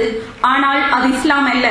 ஒருத்தி விதவையானால் அவளை அடைத்து வைக்கும்படியோ அல்லது தனிமைப்படுத்தி வைக்கும்படியோ ஒரு பிற்போக்குத்தனமான கருத்தை அடிமைப்படுத்தும் கீழ்த்தரமான விடயத்தை இஸ்லாம் கட்டளையிடவில்லை. ஆனால் சில பிற்போக்குவாதிகள் விதவைக்கு என்று இந்த சமயத்திலிருந்து சில விடயங்களை கடன் வாங்கி நடைமுறையில் இஸ்லாமாக்கிவிட்டார்கள். கணவனை இழந்த பெண்கள் அபசகுனமாக பார்க்கப்படும் நிலை இஸ்லாத்தில் இல்லை. எனவே இஸ்லாத்தின் பெயரால் விதவைகளை அடைத்து வைக்க முயற்சிக்கும் போக்கிற்கு எதிரான சரியான கருத்தியலை இந்த சமூகத்தின் மன்றில் ஓங்கி ஒலிக்க செய்யும் கடப்பாடு காலி நீதிபதிகளுக்கு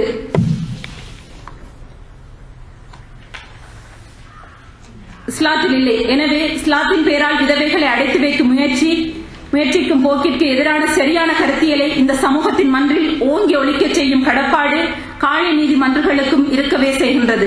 இத்தா இருக்கும் காலப்பிரிவில் ஒரு பெண்ணுக்கு திருமணம் பேசுவதற்கு கூட அல் குர்ஆன் அனுமதித்து இருக்கின்றது, மறுமணத்தை ஊக்குவிக்கின்றது. அதுபோல இத்தா இருக்கும் காலப்பிரிவில் துணைக்கு யாருமே இல்லை என்றால் தொழில் செய்யவும் தனது தேவைகளுக்காக வெளியே செல்லவும் அனுமதி இருக்கின்றது. இரவானதும் கணவனின் வீட்டுக்கு இத்தா இருக்கும் பெண் வந்துவிட வேண்டும் என்பது எமக்கு சொல்லும் செய்தி. இத்தா இருக்கும் காலத்தில் கணவன் தரப்புத்தான் அவளை பராமரிக்க வேண்டும் என்பதே. ஆனால் நடைமுறையில் இதையெல்லாம் விதவைகளுக்கு பாதகமாக மாற்றிவிட்டார்கள். இப்படி இன்னும் பல்வேறு விடயங்களை ஆய்வு ரீதியில் நாம் விவாதத்திற்குட்படுத்த முடியும். அல் குர்ஆனினதும் நபிகள் முஹம்மது ஸல்லல்லாஹு அலைஹி வஸல்லமதும் வாழ்க்கை வழிகாட்டல்களின் பின்புலத்திலும் நாம் முன்வைக்கும் எந்த கருத்துக்கும் எதிராகவும் பிற்போக்குத்தனமான எதிர்ப்புகளுடன் எந்த மௌலவிமாரும் வந்துவிட வேண்டாம் என்று தயவாய் கேட்டு, இன்று விதவைகள் எதிர்கொள்ளும் இத்தனை கஷ்டங்களுக்கும் மார்க்க உபன்யாசிகளான நீங்கள் அரைகுறை அறிவோடு போதனை என்ற பெயரில் எடுத்து தள்ளும் வாங்கிதான் பெரிதும் செல்வாக்கு செலுத்துகின்றது என்று கூறி, இன்னும் நீண்ட உரையாடலை வேண்டி நிற்கும் இந்த பகுதி பெண்கள் தரப்பால் அனைத்து காலி நீதிபதிகளும் மௌலவிமார்களும் அழைக்கப்பட்டு இந்த விடயங்கள் பொதுவில் கலந்துரையாடப்பட வேண்டும். சரியான சட்ட திருத்தத்தை மேற்கொண்டு அதையே அமுல்படுத்தும்படியான அழுத்தத்தையும் இதன் மூலம் வழங்க சாத்தியப்படலாம். அப்போது ஒரு சுபீட்சத்தை விதவைகளின் வாழ்வில் ஏற்படுத்திட எம்மாலும் முடியுமாக இருக்கும். சரியாகத்தான் இருக்கின்றது. எங்களின் நடத்தையில் தான் மாற்றம் வேண்டும் என்பதற்கு இணங்க மேற்சொன்ன பிரச்சனைகளுக்கும் சவால்களுக்கும் தீர்வு அல் குர்ஆன் அல் ஹதீஸ் படி வழி நடத்தலே என கூறி விடை பெற்றுக் கொள்கின்றேன். வாய்ப்புக்கு நன்றி. 14 நிமிடம் 52 செகண்ட்கள். நன்றி சாங்களா மூசி. இவரை கூறிய விடயங்கள், அதாவது முஸ்லீம் பெண்கள், முஸ்லீம் விதவைகள் அவங்களுக்கு பிரச்சனைகளை பட்டியலிட்டு கூறினார். நான் ஒரு ஆய்வின் கலந்துரையாடலையும் இந்த காதிமார்களுடனும் மௌலவிமார்களுடன் மற்றும் திருமண பதிவாளருடன் செய்திருக்கின்றேன். இதில் சந்தோஷமான விஷயம் என்னவென்றால், பல காதிமார்கள் இவர் சொன்ன பிரச்சனைகள் பெண்களுக்கு இருக்கின்றது என்று பார்க்கக்கூடியவர்களாக இருக்கின்றார்கள். அது மட்டுமல்ல, பெண் காதிகளாக பெண்கள் வரவேண்டும் என்று சிபாரிசு செய்திருக்கின்றார்கள். அதன் நடவடிக்கை நடந்து கொண்டிருக்கின்றது. மிக விரைவில் எதிர்காலத்தில் நாங்கள் பெண் காதிகளை பார்க்கக்கூடியதாக இருக்கும். ஆகவே அவர்களுக்கு பிரச்சனை விளங்குகிறது என்பது சந்தோஷமான விடயம். எல்லா காதிமார்களும் இவர் சொன்ன மாதிரியாக பல நல்லவர்கள் இருக்கின்றார்கள். இலங்கையின் சூழலிலும் முஸ்லிம்களை தீவிரவாதிகளாக காட்ட ஒரு நிலைப்பாடும், எல்லா முஸ்லிம்களும் கெட்டவர்கள் என்ற ஒரு காட்டும் ஒரு நிலைப்பாடும் காணப்படுகின்றது. ஆனால் நான் சந்தித்த வாசித்த காரியமாக மிகவும் தெளிவானவர்கள். பெண்களுடைய பிரச்சனை விளங்குகின்றது. இதற்கு குறிப்பிட்ட சகதாம்சங்களையும் அவர்களும் கூறினார்கள் என்று சந்தோஷமாக கூறிக்கொண்டு அடுத்த பேச்சாளரை நாம் நினைக்கிறேன்.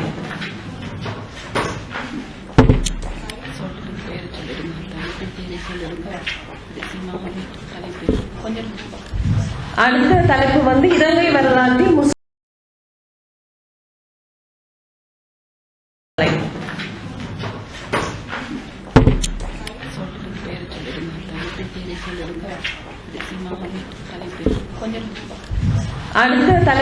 இலங்கை வரலாற்றில் முஸ்லிம் பெண்களின் கல்வி வளர்ச்சி அவர்கள் எதிர்நோக்கும் சவால்களும் இதை வழங்குகிறார்.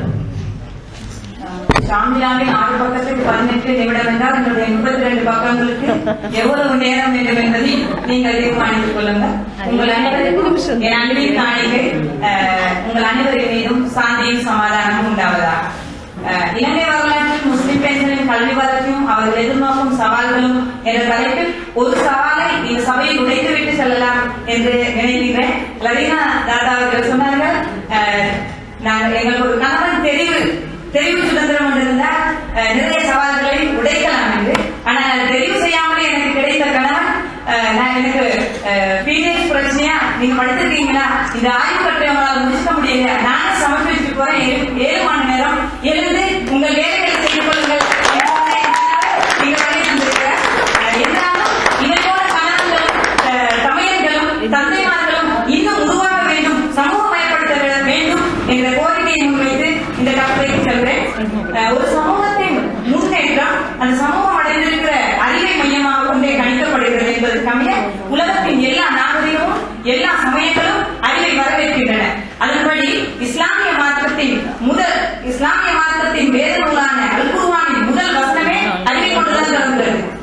நீர் ஓதுவீராக, அவன் எத்தகையவன் என்றால் படைப்பினங்கள் அனைத்தையும் படைத்தான், நீர் படிப்பீராக, நீர் ஓதுவீராக, அவனை எழுதுகோலை கொண்டு எழுத கற்றுக் கொடுத்தான், மனிதனுக்கு அவன் அறியாதவற்றையெல்லாம் அல்லாஹ்வாகிய அவன் கற்றுக் கொடுத்தான் என்று சூரா அலக் குறிப்பிடுகின்றது. இன்னும் முஸ்லிம்கள் அனைவரும் பின்பற்றும் எம் மாணவி திருத்தூதர் முகமது ஸல்லல்லாஹு அலைஹி வஸல்லம் அவர்கள் குறிப்பிடுகிறார்கள், அறிவை தேடி கற்பது முஸ்லிமான ஆண் பெண் இருபாலர் மீதும் கட்டாய கடமை, வணக்கத்துக்கு அடுத்தபடியான கடமை என்று குறிப்பிடுவதன் மூலம் இஸ்லாம் 1500 ஆண்டுகளுக்கு முன்னே கல்வி உரிமையை ஆணுக்கும் பெண்ணுக்கும் சமமான உரிமையாக விட்டு சென்று விட்டது. எனவே இதில் எந்த சவாலும் எங்களுக்கு இல்லை. நாம் வாழும் சமூகத்தில் இருந்துதான் சவால்கள் இருக்கின்றன. இது பற்றி கருத்து கூறும் ஒரு ஆங்கிலேயரான வைகவுண்ட் மில்னர் குறிப்பிடுகிறார், நபி ஸல்லல்லாஹு அலைஹி வஸல்லம் அவர்களது போதனைகளிலே கல்விக்கு எத்தகைய இடம் அளிக்கப்பட்டுள்ளது என்றால் அளிக்கப்பட்டுள்ளது என்பதை ஒவ்வொரு மாணவனும் அறிவான். முகமதுடைய மார்க்கத்திலே தெய்வ பக்தியும் கல்வி கற்றலும் பின்னி பிணைந்தே இருக்கின்றன. நபியின் மார்க்கம் உன்னத நிலையில் இருந்த காலத்திலே கற்றல் சமய தொடர்புடையதாய் கணிக்கப்பட்ட போதும் பிற்போக்கான கருத்தில் கொள்ளப்படவில்லை என்று இந்த கண்ணோட்டத்தில் இலங்கையினுடைய பெண்களின் முஸ்லிம் பெண்களின் கல்வி வரலாற்றை ஆராய்வமாக இருந்தால் 19ஆம் நூற்றாண்டில் எல்லா சமூகங்களிலும் சமய கலாச்சார மறுமலர்ச்சி ஏற்பட்டு கல்வி தொடர்பான விழிப்புணர்வு ஏற்பட்டது. ஆனால் இலங்கை முஸ்லிம்களிடம் அந்த மாதிரியான ஒரு விழிப்புணர்வு அப்போது ஏற்படவில்லை. அதை ஏற்படாமைக்கான காரணம் என்ன? முஸ்லிம் பெண்கள் ஏன் கல்வியில் பின்னடைந்து நின்றார்கள்? பௌத்த தமிழ் சமயத்தவர்களினுடைய விழிப்புணர்ச்சிக்கு பின்னால் ஏன் 3ஆம் தரப்பினராக நின்றார்கள் என்பதைத்தான் இந்த கட்டுரை ஆராய்கிறது. இன்று அதனால் நாங்கள் எத்தகைய நிலையில் இருக்கிறோம் என்பதை தெளிவாக சொல்வதற்காக சில அட்டவணைகளை அல்லது பெருவேற்ற அட்டவணைகளை, பல்கலைக்கழக நுழைவு வீதங்களை நீங்கள் இங்கு காணலாம். இலங்கையில் ஏன் முஸ்லிம்களும் முஸ்லிமான ஆண் பெண் இருபாலரும் கல்வியில் பின்னடைந்திருந்தார்கள் என்று சொன்னால், இலங்கை சுமார் 5 நூற்றாண்டுகளுக்கு 500 வருடங்களுக்கு போர்த்துகேயர், ஒல்லாந்தர், பிரித்தானியர் போன்ற மேலிட்ட இனங்களின் ஆட்சி காரணமாக கீழே சமூகங்களின் கலாச்சாரம் பண்பாடு என்பன பாதிக்கப்பட்டிருந்தது. இதை எதிர்த்துதான் பௌத்த தமிழ் சமூகங்களுக்கிடையே 19ஆம் நூற்றாண்டில் சமய கலாச்சார மறுமலர்ச்சி ஏற்பட்டது. ஆனால் அந்த நேரமும் முஸ்லிம்கள் விழிப்படையவில்லை. காரணம் என்னவென்று சொன்னால், அவர்களினுடைய கல்லூரிகள், அவர்களினுடைய ஆட்சி கொள்கை, அவர்களினுடைய ஆங்கில மொழி கல்வி சமயத்தினூடான கல்விக் கொள்கையாக இருந்தது. எனவே சமயத்தினூடான கல்வியை பெற்றுக்கொண்டு நாங்கள் எங்களுடைய சமயத்தையும் பண்பாட்டையும் ஒழுக்கத்தையும் இழக்க விரும்பாமல் தான் முஸ்லிம்கள் இந்த கல்வி கூடங்களை புறக்கணித்தார்கள். அது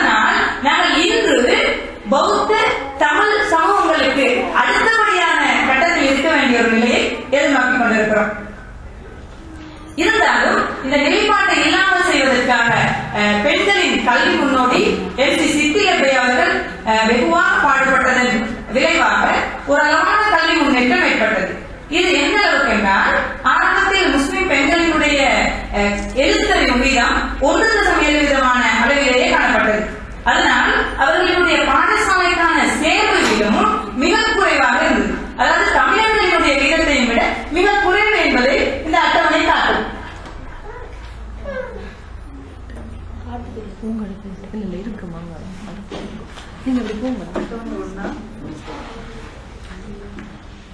இந்த கல்வி பின்னடைவின் அதாவது இந்த முதலாவது சார்ட் என்ன சொல்லும் என்று சொன்னால் கொழும்பு நகர எல்லைக்குள் இருந்த பாடசாலைகளில் ஆங்கில மொழி சுய போதனா மொழி பாடசாலைகளில் எந்த அளவு எத்தனை வீதம் ஒரு வீதத்தை தான் ஆங்கில பாடசாலைகளிலும் சுயமொழி கல்விக்கூடங்களில் முஸ்லிம் பெண்களினுடைய வரவு 0% இருந்திருக்கிறது என்பதை இது காட்டும். ஏனையவர்கள் அதை தாண்டி போய்விட்டார்கள். இதனால் 1902 நடத்தப்பட்ட கேம்பிரிட்ஜ் பரீட்சையில் 90 சீனியர் மாணவர்கள் தோற்றிய விடத்தில் முஸ்லிம் மாணவர் ஒருவர்.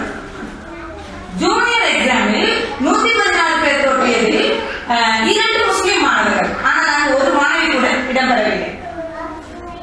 இந்த காலகட்டத்தில் 1910ஆம் ஆண்டு எழுத்தறிவு வீதத்தை கணிக்கும் போது முஸ்லிம் பெண்களின் எழுத்தறிவு வீதம் 1.7 இருந்தது. அதே நேரத்தில் தமிழர்களினுடைய எழுத்தறிவு வீதம் 4.9 வளர்ச்சி அடைகிறது. சிங்களவர்களின் எழுத்தறிவு வீதம் 3.5 இருந்தது. இவ்வாறு பின்தங்கியிருந்த நிலைப்பாட்டிலிருந்து முஸ்லிம்களை முன்னேற்றும் முயற்சியில்தான் அரபி பாஷா, வாபிச்சி மரிகா, அப்துல் ரஹ்மான் போன்ற தலைவர்கள் பெரும் பாடுபட்டார்கள். இதனுடைய பிரதிபலனாக எமது மதரசா பாடசாலைகள் உருவாக்கப்பட்டன. மதரசத்துல் ஹைரியா இன்று அதன் பிரபலமான கொழும்பில் ஹைரியா முஸ்லிம் பாடசாலையாக விளங்கிக் கொண்டிருக்கிறது. ஆரம்பத்தில் அது ஒரு அரசாங்க பாடசாலையாக உருவாக்கப்படவில்லை. இந்த மதரசா கல்விக்கூடங்களில் அரபு தமிழும் கற்பிக்கப்பட்டது. இதுபோல் வெலிகம, கண்டி என நாடெங்கும் சிறு சிறு கல்விக்கூடங்கள். உதாரணத்துக்கு கண்டியை எடுத்து பார்த்த சித்திலப்பை அவர்களின் வீட்டிலேயே அவரது மனைவியின் சகோதரியும் பாடம் சொல்லிக் கொடுத்தார்கள் முஸ்லிம் பெண்களுக்கு. ஏனென்றால் அவர்கள் வேறு பாடசாலைகளுக்கு செல்லவில்லை. இப்பணிகளின் விளைவாக 1921 1.7 இருந்த முஸ்லிம்களின் எழுத்தறிவு வீதம் ஆண்டு வீதமாக அதிகரிக்க தொடங்கியது. இந்த காலகட்டத்தில் சிங்கள பெண்களினுடைய எழுத்தறிவு வீதம் 21.12 வீதமாக அதிகரித்தது என்பதை 21ஆம் ஆண்டு குடிசன மதிப்பீடு குறிப்பிடுகிறது.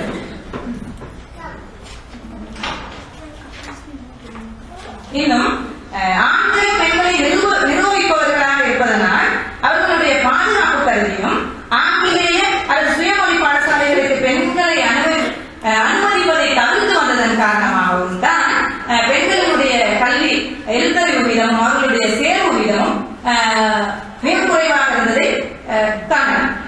அதே நேரம் 1924 தான் முஸ்லிம் பெண்களுக்கு என்ற முதலாக ஒரு பாடசாலை வேறுவலை மரணாமையில் அல் ஃபாத்தியத்துல் நஸ்ரியா எனும் பெயரில் ஆரம்பிக்கப்பட்டது. இது 35 மாணவிகளை கொண்டு ஒரு ஓலை குடிசையில் ஆரம்பிக்கப்பட்ட ஒரு பாடசாலை.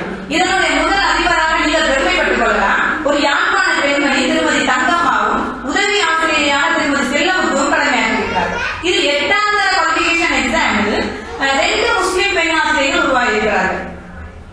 அதைத் தொடர்ந்து 1944ஆம் ஆண்டு வரைக்கும் பெண்களினுடைய கல்வி நிலையை பார்த்தால் இலங்கை எங்கிலும் முஸ்லிம் பெண் ஆசிரியர்களை தேடும் போது ஒரே ஒரு பயிரப்பட்ட பெண் ஆசிரியர் பாத்திமிக்கு அலாவுதீன் என்பவர் இருந்திருக்கிறார். இந்த பின்தங்கிய நிலைமைக்கு பெரும் பங்கு வகிக்கக்கூடியது காலனித்துவ ஆட்சி. ஆனால் 1953ஆம் ஆண்டோடு இந்த நிலையை ஒப்பிடும் போது 1.7 வீதமாக இருந்த முஸ்லிம் பெண்களின் பாடசாலை சேர்வு வீதம் 1953ஆம் ஆண்டோடு ஒப்பிடும்போது 41.2 வீதமாக அதிகரித்தது. அதற்கு காரணம் இலங்கையினுடைய சுதந்திரமும் அதற்கு பின்பற்ற கல்விக் கொள்கைகள்.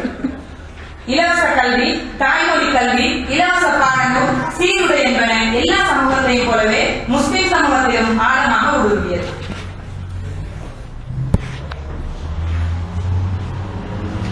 இதனால் தமிழ் சமூகத்தில் எவ்வாறு ஸ்ரீ ஆர்வ நாவலர் நாடெங்கும் இந்து கல்லூரிகளை உருவாக்கினாரோ அதே போல் சித்திலப்பை, ராஜிபதி, டிவி ஜாயா, அக்பர், ஏஎம்ஏ அஜீஸ் போன்றது முயற்சினால் நாடெங்கும் ஜாயா கல்லூரிகள் ஆண்களுக்கு உருவாக்கியதை போல பெண்களுக்கும் ஆமினா, ஹைரியா, பாத்திமா, ஜாயிரா என்ற பெயரில் பாடசாலைகள் உருவாக்கப்பட்டது.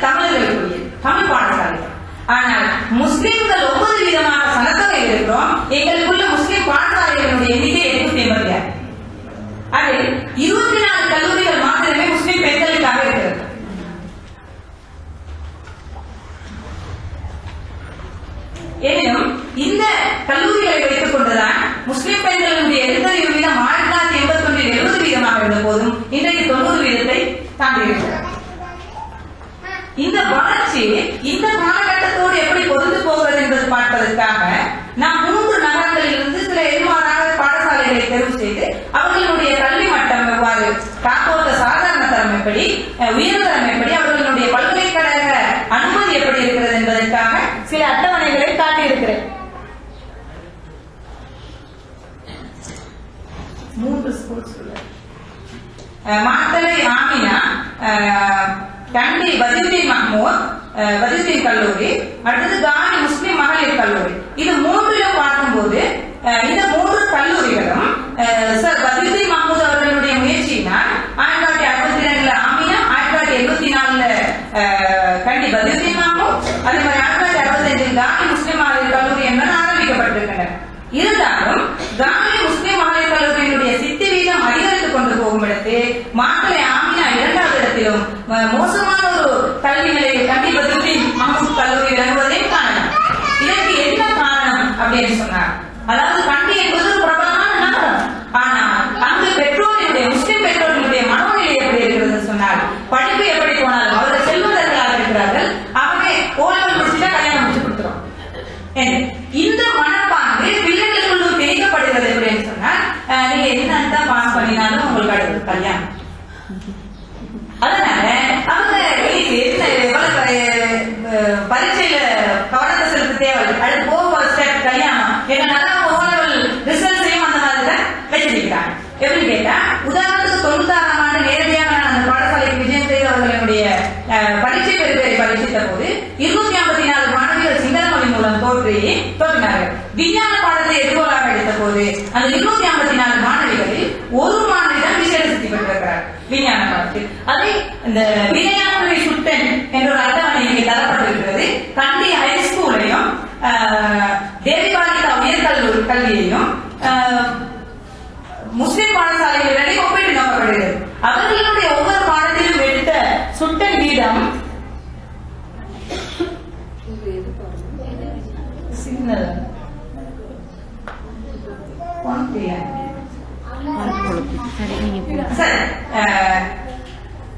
அதே நேரம் தமிழ் மொழி மூலம் தோன்றிய 82 மாணவிகளிலும் ஒருவர் மட்டும்தான் விஞ்ஞான பாடத்தில் விசேட சித்தியை பெற்றிருந்தார். இந்த உயர்ந்த சாதாரண தரத்தினுடைய வேறு உயர்ந்த கல்வியிலும் மிகப்பெரிய பாதிப்பை செலுத்தும் என்பது ஏமாற்றம். மேலும் இதே வருடத்தில் கணித பாடத்திற்கு தோற்றிய சிங்கள மொழி மூலம் தோற்றியவர்களும் எதிர்த்த விசேட சித்தியை பெறாத இடத்து தமிழ் மொழி மூலம் தோற்றிய ஒருவர் மட்டும் விசேட சித்தியை பெற்றிருந்தார். அப்ப அவங்களுடைய ஏழாம் கல்வி எந்த நிலையில் இருக்கும், பல்கலைக்கழக அனுமதி எந்த நிலையில் போகும், இதுதான் மொத்த இலங்கையிலும் நடக்கும் ஒரு நிலைப்பாடு. எனவே இந்த நிலைப்பாடு மாற்றப்பட வேண்டும்.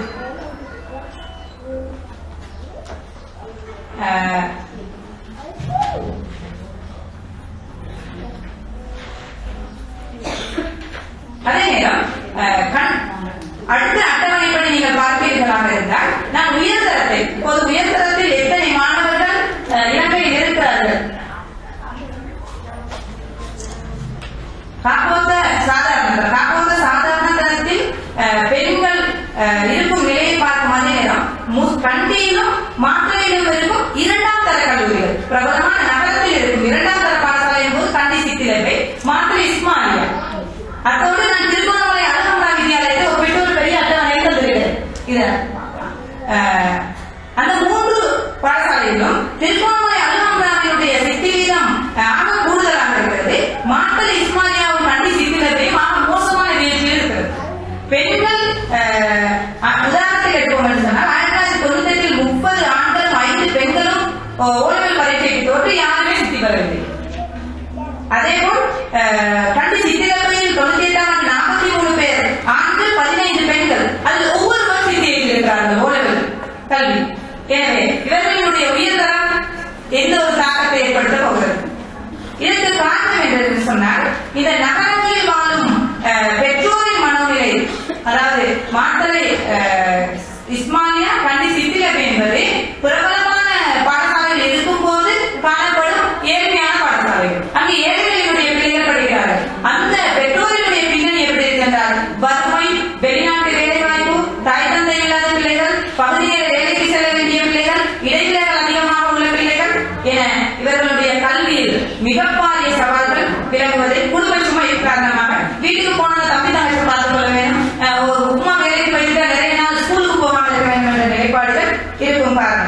இந்த பாடசாலைகள் 2011 இஸ்மானியாவை எடுத்து பார்த்தேன். 2011, 2012, 2013, 2014 4 வருடங்களிலும் மொத்தம் 62 பேர் தோற்றி 4 ஆண் மாணவர்களும் 6 பெண் மாணவிகளும் சித்தி பெற்றிருக்கிறார்கள் என்று சொன்னால், இந்த குடும்ப பின்னணியை சுற்றி இருக்கும் வறுமை, பொருளாதாரம், சமூகம், சமயத்தை ஒருபுறம் வைத்துவிடும், அதுக்கும் இருக்கும் எந்த சம்மந்தமும் இல்லை. எனவே இந்த சமூகத்தில் காணப்படும் இந்த ஏற்றத்தாழ்வுகளும் பிரச்சனைகளும் நீக்கப்படும் போதுதான் இந்த பெண் கல்வி உச்ச வளர்ச்சியை நோக்கி செல்லும். உதாரணத்துக்கு மட்டும் உயர்தரத்தை தொட்டு செல்லலாம் என்று யோசிக்கிறேன். 1992 பெண்கள் 5394 பேர் உயர்தர பரீட்சை எழுதியிருக்கிறார்கள். உயர்தர பரீட்சை முஸ்லிம் பெண்மணிகள். ஆனால் அதில் மொத்தமாக சித்தி பெற்ற ஆண் பெண் முஸ்லிம் ஆண்களுடைய தொகையே 300 தான். அதில் பெண்களினுடைய எண்ணிக்கை 125. இதுல எத்தனை டாக்டர்ஸ் இருக்க போறாங்க, எத்தனை டீச்சர்ஸ் இருக்க போறாங்க? அப்ப மிகுதியாக மீது 5200 பெண் மாணவிகளினுடைய எதிர்காலத்தை யார் தீர்மானிக்கிறது? பெற்றோர் தான் தீர்மானிக்கிறவங்களா இருக்காங்க. அவங்க எடுக்கப்படுற ஒரே தீர்மானம் திருமணமாக இருக்கும். மாணவிகள் தீர்மானிப்பாங்களா இருந்தா அவங்க கல்வியை தீர்மானிக்கலாம், இல்லாட்டி காதல் திருமணத்தை தீர்மானிக்கலாம். அது ரெண்டுக்கும் நாங்க பயம். இது எங்கள் கல்வியினுடைய கேள்விக்குறி.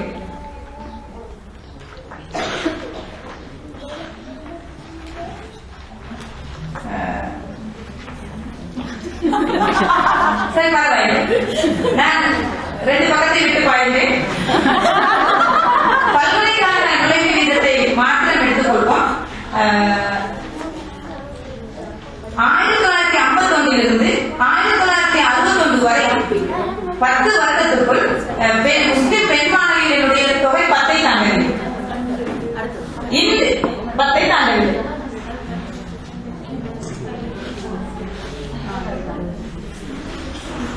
அதேபோல் இன்று வரை 2014 வரை கணக்கெடுப்பின்படி பார்த்தாலும் 200ஐ தாண்டவில்லை. 200ஐ தாண்டவில்லை. உதாரணத்துக்கு நான் கல்வி கற்ற கல்வி கற்ற ஆண்டுகளை நான் எடுத்து பார்த்தேன். ஒரு கணித துறையில் பொறியியலாளராக பேராசிரியரிலிருந்து ஒரு பெண் மாணவியும், மருத்துவத்துறையிலிருந்து ஒரு பெண் மாணவியும், விவசாய துறையிலிருந்து 2 பேரும் தான் வெளியாகிறார்கள். அந்த வெளியாகியவர்களை எடுத்து பார்க்கணும்னு சொன்னால் உயர்தரத்தில் பாடநெறி அடிப்படையில் பின்னால் நிறைய சார்ஜர் தரப்பட்டிருக்கு. அதை நீங்க பார்க்கலாம். கலையிலையும் முகாமைத்துவத்திலையும் தான் முஸ்லிம் பெண்கள் தொகை ஓரளவு வரவேற்கத்தக்கதா இருக்கு. ஏனைய துறை வர்த்தகத்துறை ஏனைய துறைகளில் எல்லாம் தமிழ் பெண்களுக்கு இருக்கிற மாதிரியே இந்த சந்திரா குணவர்தன் அவர்கள் பேசுறார்கள். பால் பாகுபாடு தனக்கு பாடத்தை தெரிவு செய்வதிலே செல்வாக்கு செலுத்துது. பொங்கலை இதுதான் உதாரணமா முஸ்லிம் சமூகத்தில் ஒரு கோட்பாடு இருக்கு. என்னன்னா, பொங்கலை டீச்சிங் லேசா இருக்கும். 2 மணி நேரம் வந்து உள்ள வைக்கலாம், வீட்டு வேலை செய்யலாம், துணி துவைக்கலாம். இந்த மனப்பாங்க மாறணும்னு சொல்றேன். இன்னைக்கு ஈரானில் அனோசி அன்சாரி ஸ்பேஸ்ல காமிச்சிட்டாங்க. இந்தியாவில் பைலட் உருவாயிட்டாங்க. இந்த கலைத்துறையை விட்டு நாங்க மாறோம். எங்களுக்கு எல்லா துறையிலையும் ஊடுருவ நேரம் நாங்க எதிர்கால முஸ்லீம் பெண்களை அந்த ரேஞ்சில் கொண்டு போகக்கூடிய ஒரு சமுதாய அமைப்பு உருவாகும்.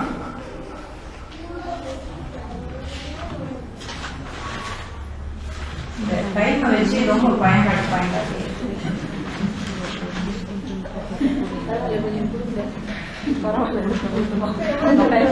நான் ரொம்ப அழகா பேசுவேன். ஆனா நேரம் காட்டி 32 பக்கம் இந்த சிறப்பான பாடத்துறைகளுக்கு தெரிவு செய்யப்படுற மாணவர்கள், குறிப்பா கொழும்பு பல்கலைக்கழகத்துல பிஐடி செஞ்ச ஒரு என்னுடைய ஃப்ரெண்ட், ஒரு புள்ள பிறந்தோடனே பிரச்சனை வந்துடுச்சு. புள்ள பார்த்தது எப்படி அப்படின்னு ஒரு பிரச்சனை வந்தோடனே அப்ப முதலாவது இருக்கிற தீர்மானம் தொழிலை விடுறது கல்வியை விடுறது. இந்த மனோபாவம் மாற்றப்படும். இது ஒரு சவால். அடுத்தது, என்னுடைய ஒரு தோழி பயாலஜிஸ்ட்ல டாக்டரேட் முடிச்சிட்டாங்க. அவங்க கொஞ்சம் ரிலாக்ஸ் ஆகிக்கணும் அப்படின்றதுக்காக பிள்ளைகளுக்கு ஆஸ்திரேலியா போயிட்டாங்க. இப்படி உருவாக்குற 1-2 பேரும் தங்களுடைய ஒரு தனிப்பட்ட தீர்மானங்களை எடுக்கக்கூடாது. அந்த தீர்மானம் சமூகமயப்படுத்தப்பட்டதாக, சமூகத்துக்கு நன்மை அளிக்கக்கூடியதாக மாற்ற நேரம் இந்த முஸ்லிம் பெண்களுடைய கல்வி சவால்களை கடந்து ஒரு முன்னேற்றகரமான ஒரு இடத்துக்கு போகும் என்று நான் உறுதியா நம்புகிறேன். அதனால இந்த சமூகம் என்ன செய்யணும்னு கேட்டா, காப்போத்தா சாதாரண தரத்துக்கு பின்னால இருக்கிற மாணவிகள், உயர்தரத்துக்கு பின்னால வெளிப்படக்கூடிய மாணவிகள், பல்கலைக்கழக அனுமதியிலிருந்து தப்பி நிற்கக்கூடிய மாணவிகள் என்ற அடிப்படையில ஒரு பாரிய ப்ராஜெக்ட போட்டு அவர்களுக்கான துறைகளை விரிவுபடுத்தி கொடுத்து அவர்களை ஒரு வழிகாட்டியாக கைட்லைன்ல கொண்டு போகக்கூடிய ஒரு மாற்று திட்டங்கள் இந்த சமூகத்தில் இல்லாத வரையில இங்க இருக்கிற எல்லா பிரச்சனையுமே அது பெண் கல்விக்கு எதிரான சவாலாகத்தான் இருக்கும். அதே நேரம் இன்றைய அரசு பின்பற்ற கல்விக் கொள்கைகளை பார்த்தீங்கன்னா சிங்கள பாடசாலைகளுக்கு கூடுதலான நிதி ஒதுக்குறாங்க. கட்டிட வசதி, ஆய்வுக்கூட வசதி, எல்லா வசதி வாய்ப்புகளும் அங்க இருக்கிற நேரம் நிறைய மொத்தமே 886 ஸ்கூல்ல 52 ஸ்கூல் தான் 180 ஸ்கூல் முஸ்லிம் பாடசாலைகள். அதுலயும் வர்த்தகம், விஞ்ஞானம், கணிதம் இருக்கு. ஆனா ஆய்வுக்கூட வசதிகள் இல்ல, எதுவும் இல்லாத பாடசாலைகள் அதிகமா இருக்கு. இங்கிருந்து ப்ரொடியூஸ் பண்ற மாணவிகள் கல்வி தரம் மோசமான நிலையில தான் இருக்கும்.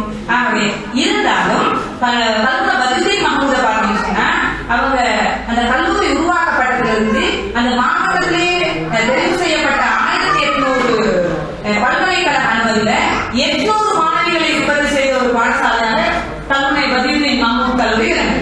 ஆனா அதோட ஒப்பிட்டு மாத்திரை ஆமினா எடுத்துன்னா 1994 விஞ்ஞானம் கணித பிரிவு ஆரம்பிக்கப்பட்டு இன்னைக்கு 2015 நான் போன் போட்டு கணிதத்தை கேட்டேன். 4 பேர் தான் மருத்துவத்துறைக்கு ஏற்பட்டு போயிருக்காங்க. பெரிய ஒரு ஷார்டேஜ். என்ஜினியரிங் ஒரு ஆள். இது இந்த நிலைமைக்கு ஆசிரியர்கள் பொறுப்பு கூட தேவையில்லை. இது சமூகத்தின் முன்வைக்கப்பட வேண்டிய விடயம். ஆகவே இந்த 200 வருஷமாக தமிழர்களினுடைய வரலாறு நீடிக்குதுன்னு சொன்னா மலைநாட்டு தமிழர்கள் மொத்தமா தமிழர்களுடைய எழுத்தறிவு வீதம் அதிகரித்து கொண்டு போயிருக்குது. அது நாங்க மலைநாட்டு தமிழர்களோட பார்த்தா நாங்க நகரத்துல இருக்கிறோம், நீங்க தோட்டத்துல இருக்கிறீங்க. ரெண்டுக்குமான பிரச்சனையும் சவால்களும் ஒன்று மாதிரி எனக்கு தெரியும். ஆகவே இந்த பிரச்சனைகளிலிருந்து வெளிப்பட்டு இன்னும் தமிழ் பேசும் சமூகம் கல்வித்துறையிலும் கற்றல் துறையிலும் எல்லா துறைகளிலும் உயர்ந்து முன்னேற வேண்டும். அதற்கு எதிரான சவால்களை உடைப்பதற்கு நானும் நீங்களும் முன்னின்று உழைக்க வேண்டும் என்று கேட்டு என்னுடைய 32 வினாடிகளை நான் எடுக்கவில்லை. இருந்தாலும் வாய்ப்புக்கு நன்றி கூறி விடைபெறுகிறேன். ஒரே ஒரு நிமிடம் ஒரு நன்றி தெரிவித்தலை சொல்லிக் கொள்கிறேன். ஒரே ஒரு புருஷன் என்னை இங்கு அறிமுகப்படுத்தியது மிஸ் சங்குலேக்கா. அவர்களுக்கு நேற்று எப்படி ரஞ்சி மிஸ்ஸுக்கு தான் கைத்தட்டணும்னு சொன்னாங்க. ஆனா உங்களுக்கு கைத்தட்டக்கூடாது. உண்மையிலே யாருக்கு கைத்தட்டணும் அப்படின்னா உங்களை எல்லாம் இங்க கொண்டாந்து இப்படி ஒரு நிலைப்பாட்டை ஏற்படுத்தி எங்களுக்கெல்லாம் வாய்ப்படுத்தி இதனுடைய தொடர்ச்சியை கொண்டு போறதுக்கு ஒரு முன்னிலையில் நின்று கொண்டு வேலை செஞ்சாங்க சங்குலேக்கா மேடம். அவங்களுக்கு தான் உண்மையிலே இந்த கைத்தட்டுகள் அவங்களுக்கு தட்டணும். இன்னைக்கு இவங்களுக்கு தட்டுவோம். என்னைய கொட்டகத்தை அறிமுகப்படுத்தின என்னுடைய சகோதரர்கள் சுரேன் மற்றும் மோகன்ராஜ் இங்கு வரவில்லை. அவர்களுக்கும் நான் நன்றியுடையவராக இருக்கின்றேன். வணக்கம். நன்றி நிசிமா ஹமீத். இவர் நிறைய ஆய்வுகள் செய்திருக்கின்றார். கேட்க ஆசையா தான் இருக்கின்றது. ஆனால் இங்கே ஒரு தரவை நான் சொல்ல வேண்டும். இலங்கையை எடுத்துக்கொண்டால் அவர் முஸ்லிம் பெண்களின் கல்வி நிலையை பற்றி சொன்னார். இந்த வேலையில் பால் பாகுபாடு இருக்கின்றது. இலங்கையில் நாங்கள் ஒரு தரவை எடுத்தீங்கன்னா நாங்கே 20% அதிபர்களாக பெண்கள் இருக்கின்றார்கள் இலங்கையில். ஆனால் 80% ஆசிரியர்களாக இருக்கின்றார்கள். இது மாறி இருக்கு. 80% அதிபர்களாக ஆண்கள் இருக்கின்றார்கள், 20% தான் அதிபர்களாக பெண்கள் இருக்கின்றார்கள். ஆனால் ஆசிரியை தொழிலை எடுத்துக்கொண்டால் இது மாறி 80% பெண்கள் ஆசிரியராக இருக்கின்றார்கள், 20%. ஏனென்றால் அதிபர் தொழில் சவால் மிக்கது. வீட்டுல பிள்ளைய பார்க்கணும், அந்த வேலை செய்யணும், இந்த வேலை செய்யணும். அந்த எக்ஸாம் SLIS எக்ஸாமும் பொம்பளையில எழுதுறது இல்லை, ஒரு காரணம். 2வது எந்த அறிவின் அடிப்படையில் இவங்க தான் ஞாபகப்படுத்தினாங்க, இன்னும் தமிழ் முஸ்லிம் பெண் பேராசிரியர்கள் இலங்கையில் இல்லை. இந்த கலாநிதியில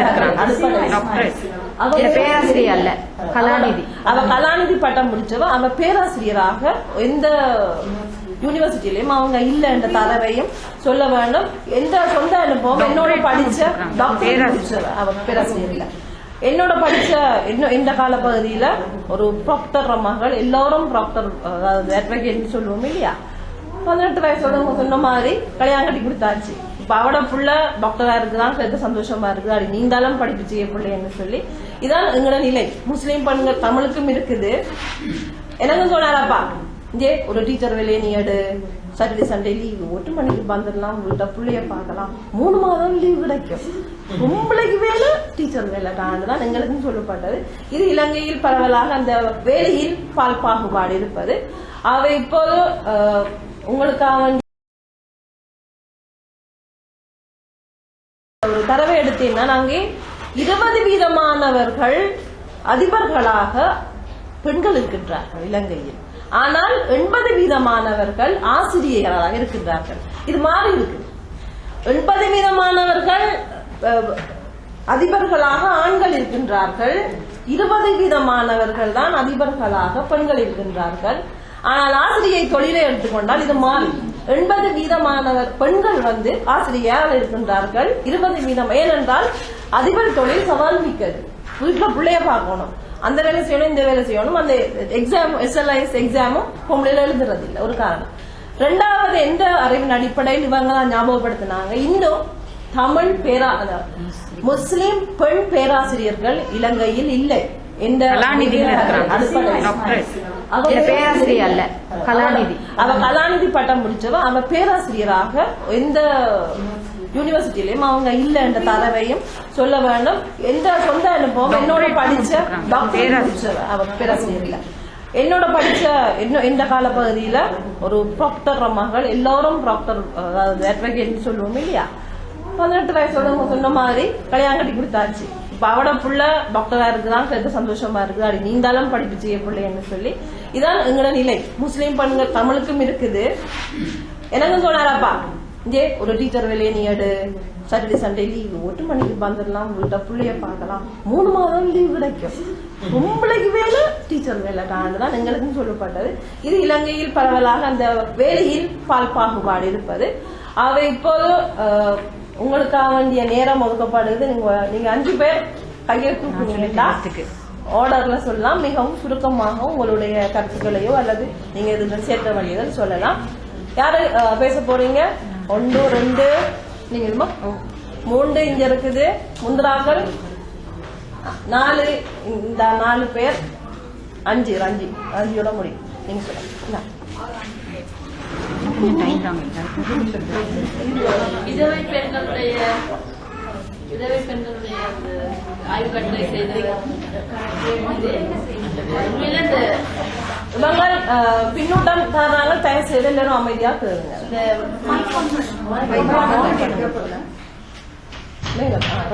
புத்தளம் மாவட்டத்தில் வாழ்கின்ற மன்னாரிலிருந்து இடம்பெயர்ந்த அகதிகள் உடன் வேலை செய்யக்கூடிய சந்தர்ப்பம் கிடைத்தது. மன்னார் எருக்கலம்பட்டியில் இருந்து இடம்பெயர்ந்தவர்கள் புத்தளம் எருக்கலம்பட்டியிலும் பாராளுமன்றிலும் இந்த காதிக்கோடு பிரச்சனை சம்பந்தமான விதவைகள் உடன் உரையாட சந்தர்ப்பம். நாங்கள் அது தொடர்பான வேலை செய்யவில்லை. இந்த உண்மையிலே எனக்கு ஒரு டவுட், அவர்களிடம் இந்த காதிகள் எவ்வாறு நியமனம் செய்யப்படுகிறார்கள்? இவர்களுக்கு இலங்கையின் பொது சட்டத்துக்கும் மாறாத அறிவுறுத்தல்கள், இவர்கள் எந்த சட்டத்தின் அடிப்படையில் நியமனம் செய்யப்படுகிறார்கள்? இதுக்கு மாற்று வழிகள் காண முயற்சிகள் எதுவும் உண்டா? தேவையில்லை. இவங்க காதி நீதிபதிகள் 3 வழியில நியமிக்கப்படுறாங்க. 1, மார்க்க கல்வி கற்றோர்கள், மௌலவிமாராக இருக்கிறவங்க உண்டு. 2வது, அரச உத்தியோகத்தில இருந்து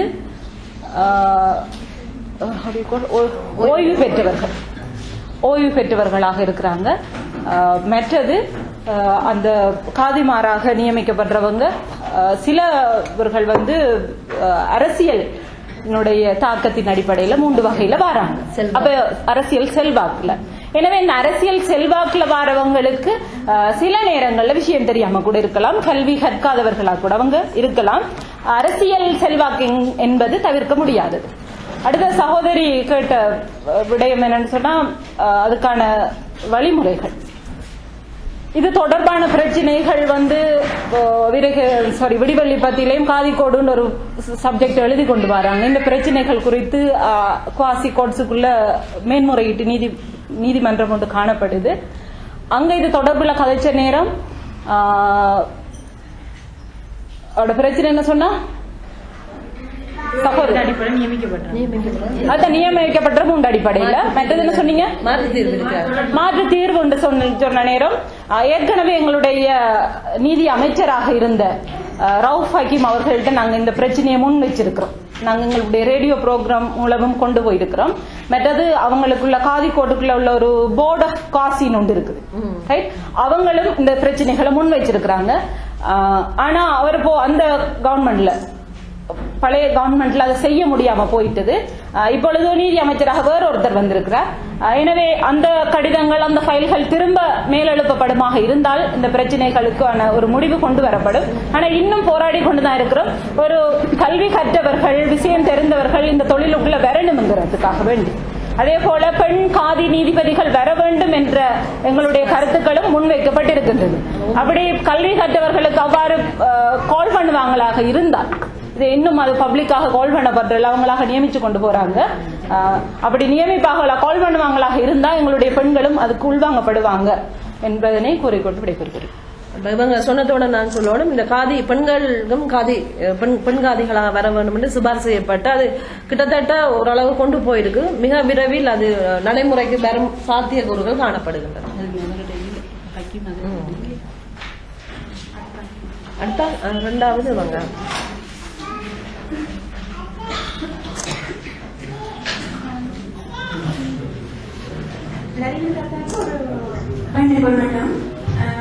இது முஸ்லிம் பெண்களை மட்டும் வைத்திருக்கிறது. இதை ஒட்டுமொத்த பெண்களுக்கும் நீங்கள் செய்ய வேண்டும். இதே போல கட்டுரை நீங்கள் சர்வதேச எழுத்தாளர்களுக்கும் சமர்ப்பிக்கிறீர்கள். அது இன்னும் தெளிவாக செய்யப்பட்டுள்ளது. பண்பான கட்டுரை கூட. அடுத்தது டெசிமலர்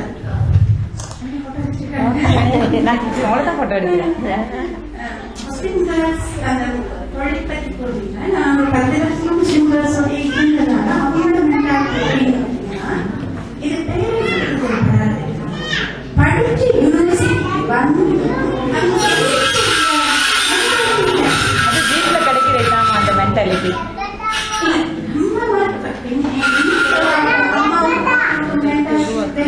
அந்த தரத்தில் நாம் வர முடியும். என்னோட லோ மென்டாலிட்டி இருந்தாங்க. ரொம்ப கஷ்டப்பட்டு அப்படியே படிக்கிறேன்னா நான் ஒரு டிகிரி இருக்கா, நான் ஒரு பண்ணலாம். ஆனா நான் முன்னேற்றம் வெளிமுறையோட எனக்கு ரொம்ப இருக்கு. நல்ல ஒரு டிராக்மேன் நான் சொல்லி அந்த இடத்துல அந்த நோன்பு ரொம்ப வடிவம் பேசிக்கலாம். நீ இதை செய்ய நீ பயன்படணும் சமூகத்துக்கு அப்படின்னு சொன்னேன். அது வந்து உங்க லைப்ரரியே நான் செஞ்சு தருவேன். அதுக்கு காப்பி தருவேன். அந்த படிக்கிறது சமூகத்துக்கு செல்லாத வரைக்கும் அந்த படிப்பு என்னது சமூகத்துக்கு படிக்கணும்லப்பா. அது அடுத்தது தொழில் பாகுபாடு மட்டும் லேடிஸுக்கு மேனேஜர் கிடையாது. அதோட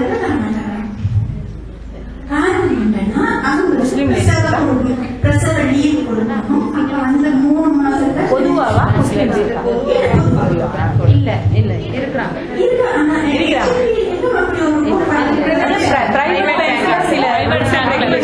நிறைய பிரைவேடைஸ் ஓட்டமாவடி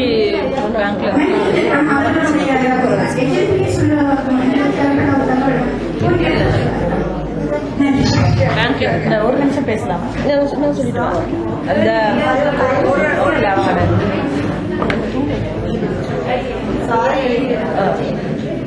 நீங்க இல்ல இங்க ஓகே அவங்க HSBC பத்தி ஒரு தவறான தகவல் சொல்லிருக்கீங்க. I am the ex-employee, ex-officer of HSBC. This is a totally wrong info. இல்ல அத நான் ஸ்டாட்டிஸ்டிக் நான் அவங்க போறது இல்ல உடுப்புக்காக வேண்டி முஸ்லிம்ஸ் போறது வேலைக்கு போறது அவங்களோட ட்ரெஸ் போடுறது இன்ட்ரெஸ்ட் இல்ல நாங்க விருப்பம் இல்ல செம்பியா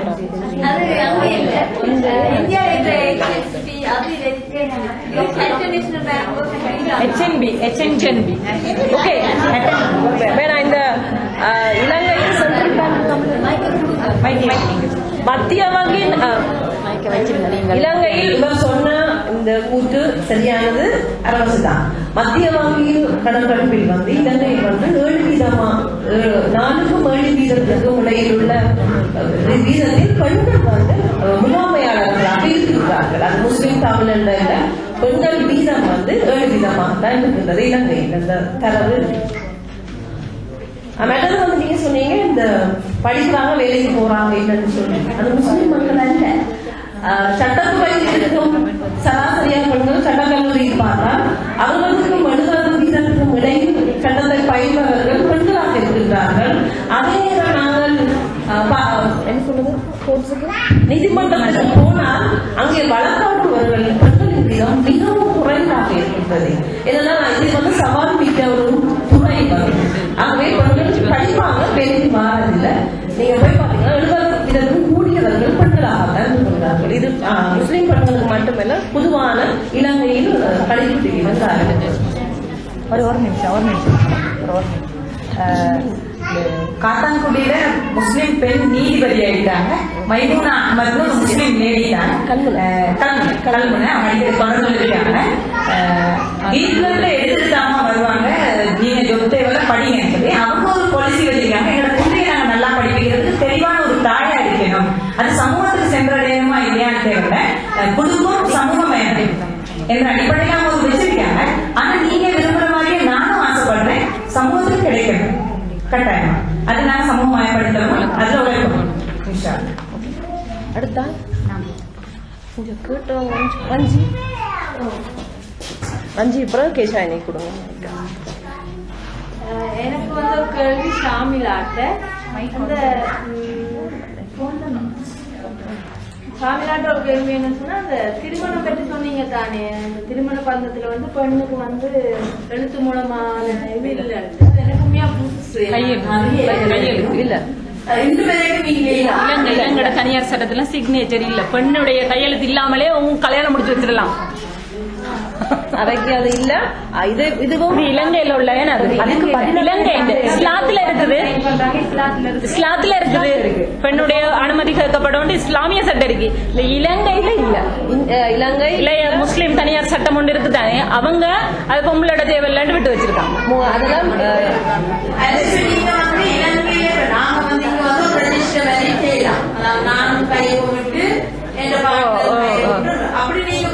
இல்ல இல்ல பொது சட்டத்தின் கீழ் இவங்க திருமணம் செய்தால் அது பண்ணலாம்.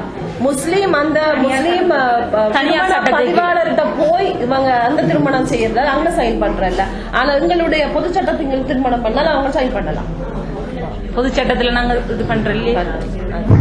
பொது சட்டத்திலையும் திருமணம் செய்யறதுக்கு இல்ல பொது சட்டத்துக்கு கீழே பண்றவங்க இருக்கிறாங்க குறைவு. ஆனா கூட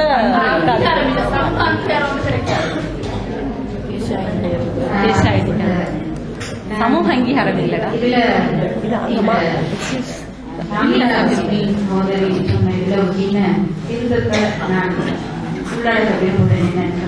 அந்த குறிப்பிட்ட குரான் வசனத்துல அந்த லேசாக பெண்ணை தண்டிக்கலாம் என்றதான் அதாவது அவருடைய பிழை அல்ல. அவர் சொன்ன பாரம்பரியமான இந்த குரானிய விரோதியாளர்கள் இந்த பிழையான இன்டர்பிரிட்டேஷனை தான் இதுவரைக்கும் கொடுத்து கொண்டு வராங்க.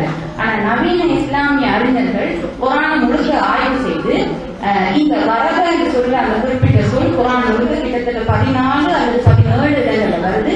முழுக்க அந்த எல்லா இடத்துலையும் எல்லாம் ஆய்வு செய்து சொன்னபடி அது வரக என்று சொல்றது லேசாக அடித்தல் நீங்க பிழையாக மொழிபெயர்த்து விளக்கம் கொடுத்திருக்கிறாங்க. அது அப்படி அல்ல. அது இலேசான பிறகு ஏன் சொன்னா நாங்க இத பார்க்கிற நேரம் அந்த சைக்காலஜிக்கலி இந்த 4 ஸ்டெப்ல பிள்ளையும் கூட அது மேட்ச் ஆகுது இல்லை. ஏன்னு சொன்னா திடீர்னு அடிச்சதுக்கு பிறகு ஒரு 2 தடவை சமாதானம் அவங்க பெற்றோர் இல்ல பெற்றோர்களுக்கும் என் பிள்ளையே அடிச்சுட்டான் போறோம் என்ன வாழ்க்கைன்னு சொல்லி எடுத்து போற ஒரு முடிவுக்கு தான் அவங்க வாய்ப்பை தவிர பொதுவா உங்களுக்கு தெரிஞ்சிருக்கும் இஸ்லாம் குடும்ப கட்டமைப்பை நெருக்கமா பேண்ற ஒரு சமயம். அந்த வகையில இந்த இடையை அடித்தல் தண்டித்தல்ன்றது பொறுப்பு இல்லை. ஆகவே நபிகளும் தான் வயசுனாவோட வாழ்க்கையை பார்த்தா அவங்க ஒரு நாள் மனைவி மாற அடிச்சது இல்லை. ஆனா இப்படி அந்த பெரிய ஒரு கருத்து வேறுபாடு பிரிஞ்சு கொஞ்ச நாள் இருந்து அது பெற்றோருக்கு தெரிஞ்சு 2 தரப்புகளையும் ஒரு பேச்சுவார்த்தை நடத்தி இணைந்து வாழக்கூடிய வழி அமைக்கப்பட்டது. இந்த விஷயத்தை என்ன சுட்டிக்காட்ட விரும்புகிறேன். அடுத்து நீங்க ஒரே ஒரு நிமிஷம் சகோதரி ஜெசிமா அவருடைய இந்த கருத்துல அவர் சொன்ன இது இந்த பாடசாலையில இப்படி வளங்கள் இல்லை, ஆய்வு கூடங்கள் கணினி இதுகள் இல்லை. அது உண்மைதான். ஆனா நான் நினைக்கிறேன் எல்லாமே அரசாங்கமே செஞ்சு தரட்டும் பார்த்துட்டு இருந்தா நாங்கள் சமூகம் இதனால இந்த அகல பாதாளத்திற்குள்ள தான் இருக்க வேண்டிய சமூகத்துக்குள்ள ஒரு பொறுப்பு இருக்கு, பெற்றோர்கள் ஒரு பொறுப்பு இருக்கு. எனக்கு தெரிஞ்சு இங்க மாதிரி பாத்திமா பாலிகா வெளியோராக பிரின்சிபலா அங்க அரசாங்கம் வரும் வரைக்கும் அந்த மக்கள் காத்திருக்கல நலன் விரும்பிகள் சேர்ந்து பணக்காரர்கள் சேர்ந்து தண்ணியை கம்ப்யூட்டர் கட்டி கொடுத்துருக்காங்க, பில்டிங்ஸ் கட்டி கொடுத்துருக்காங்க, அப்படி எல்லாம் பண்ணாங்க. ஆனா அங்க என்ன எல்லா வாழ்க்கையும் மக்கள் செஞ்சு கொடுக்குறாங்க. அந்த பிள்ளைகள் யூனிவர்சிட்டி போனா அவங்க பெற்றோர் அனுப்புறாங்க. அது ஒரு பிரச்சனை. ஆகவே அரசாங்கமே என்ன செய்யும், அரசாங்கமே ரோடு போட்டு தரக்காட்டி நாங்க 3 கோடியமா பயணம் செய்யணும். அது ரோட்ல நாங்க நடக்கிற ரோடா இருக்கணும், வாழ்க்கையை பாதையா இருக்கணும். நாங்க எல்லாரும் பகுதாரர்கள் சொல்லி ஆயிரக்கணக்கில் ஆடம்பர கல்யாணங்களுக்கு சடங்குகளுக்கு நான் செலவழிக்கலாம்னு சொன்னா அதுல ஒரு தந்த எதிர்கால சந்ததிக்காக செலவழிச்சா என்ன ஆகிட போகுது. இந்த மாதிரி விழிப்புணர்வு சமூகம் ஒருங்கிணைந்து எல்லாரும் சேர்ந்துதான் இந்த சமூக கட்டியெடுக்கணும் விழிப்புணர்வு வராத வரையும் ஆசிரியர்களை மட்டும் கூட சொல்லிக்கவே இல்லை, அதிபர்களை மட்டும் பிள்ளைகளை மட்டும் தண்ணி கூட சொல்லி எல்லாரும் சேர்ந்துதான் இந்த வண்டியை எடுக்கணும். நான் கூறுகிறேன். ஓகே, நன்றி. இந்த அமர்வில் என்னை தலைமை தாங்க விட்டதுக்கு ரஞ்சிக்கு நன்றி சொல்லணும். என்னென்றால் என்னோட பின்னி பிணைந்த அம்சங்களை பற்றிய பேசக்கூடிய இருந்தது. 10:15க்கு ஆரம்பித்து 11:45க்கு முடித்து சரியான நேரத்துக்கு முடிச்சுட்டேன். நன்றி. நல்ல விஷயங்கள் பேசியிருந்தீங்க. ஆனா எனக்கு நேற்றும் இன்னும் ஒரு பிடிக்காத ஒரு விஷயம் அல்லது நான் எதிர்க்கிற ஒரு விஷயம் என்னன்னா, ஒரு பெண்ணோட பிரச்சனை ஆகிறதுக்கு ஒரு பெண் கண்காணி தான் தேவை அல்லது ஒரு பெண் காலி தான் தேவை என்று பேசுறது நான் வந்து நிறுத்த வேண்டும் நான் நினைக்கிறேன். இந்த வீட்டை சீக்கிரம் இருக்கிறது ஒரு மாமியார் ஒரு பெண். சோ ஒரு பெண்ணாலதான் பெண்ணுக்கு தீர்வு வேண்டதை முதல் நிறுத்தங்க. நாங்க செவ்வாய்க்கிழமையில போய் வசங்கப்படுது ஆண்களோட சேர்ந்த சமூகத்துல தான் வாழ போறோம். ஏன் நாங்க அந்த ஆண்களுக்கு புரிய வைக்கணும் என்று யோசிக்கிறத விட நாங்க ஒரு பதவிக்கு நாங்க வர்றது ஒரு ஆளுமை அல்லது அந்த கல்வியில அடிப்படையில வர வேண்டும் என்று ஒரு இன்னொரு பெண்ணத்தான் புரிகிறதுக்காக நான் ஒரு பதவியிடாம நான் எதிர்க்கிறேன் அந்த கருத்து. நன்றி கேஷானி. இதுல ஒரு விஷயம் இருக்குது. திருமணம் என்று வரும்போது பல பிரச்சனைகள் வருகின்றது. முக்கியமாக நாங்கள் எங்கள் சமூகத்தில் பேசப்படாத விஷயம் பால் உறவில் ஏற்படும் விரிசல்கள், அதில் வரும் பிரச்சனைகள். இப்படி வரும் பிரச்சனைகளை ஒரு பெண் ஒரு ஆண் காதியிடம் போய் சொல்ல முடியாது. சில அந்தரங்க விஷயங்களை அவளால் பகிர்ந்து கொள்ள முடியாது. ஆகவே ஒரு பெண் காதிமா கட்டாயம் பெண்களுடைய சில பிரச்சனைகளையும் அவளுடைய உடல் கட்டமைப்பில் வித்தியாசத்தை புரிந்து கொள்வதற்காக ஒரு பெண் காதி கட்டாயம் தேவை. ஆண் காதிமார் என்றால் அவர்கள் சொன்னார்கள், நீங்கள் தான் அவர்கள் எப்படியும் சமூக கட்டமைப்பில் ஆணுக்கு சாதகமாகத்தான் தீர்வுகளை வழங்கக்கூடியவர்களாக இருக்கின்றார்கள். ஆகவே எங்களுக்கு பெண் காதிமார்கள் கட்டாயம் தேவை. அடுத்த இந்த இடத்துல நான் நன்றி சொல்லிக் கொள்ள வேண்டும். சென்ற வருடமும் என்னை ரஞ்சியக்கா அழைத்திருந்தார் சென்னைக்கு. ஆனால் என்னால் செல்ல முடியாது இருந்தது. இந்த சபைக்கு என்னை அறிமுகப்படுத்திய ரஞ்சி அக்காவுக்கு நான் நன்றியை தெரிவித்துக் கொள்கிறேன். மற்றது இங்கே ஒரு பெண் அதிபர் மிகவும் வேலை பழுத்து மத்தியில ஒரு ஆணாக மாறி அத்தனை வேலைகளையும் செய்து கொண்டிருக்கிறார். அவருக்கு நாங்கள் என்ன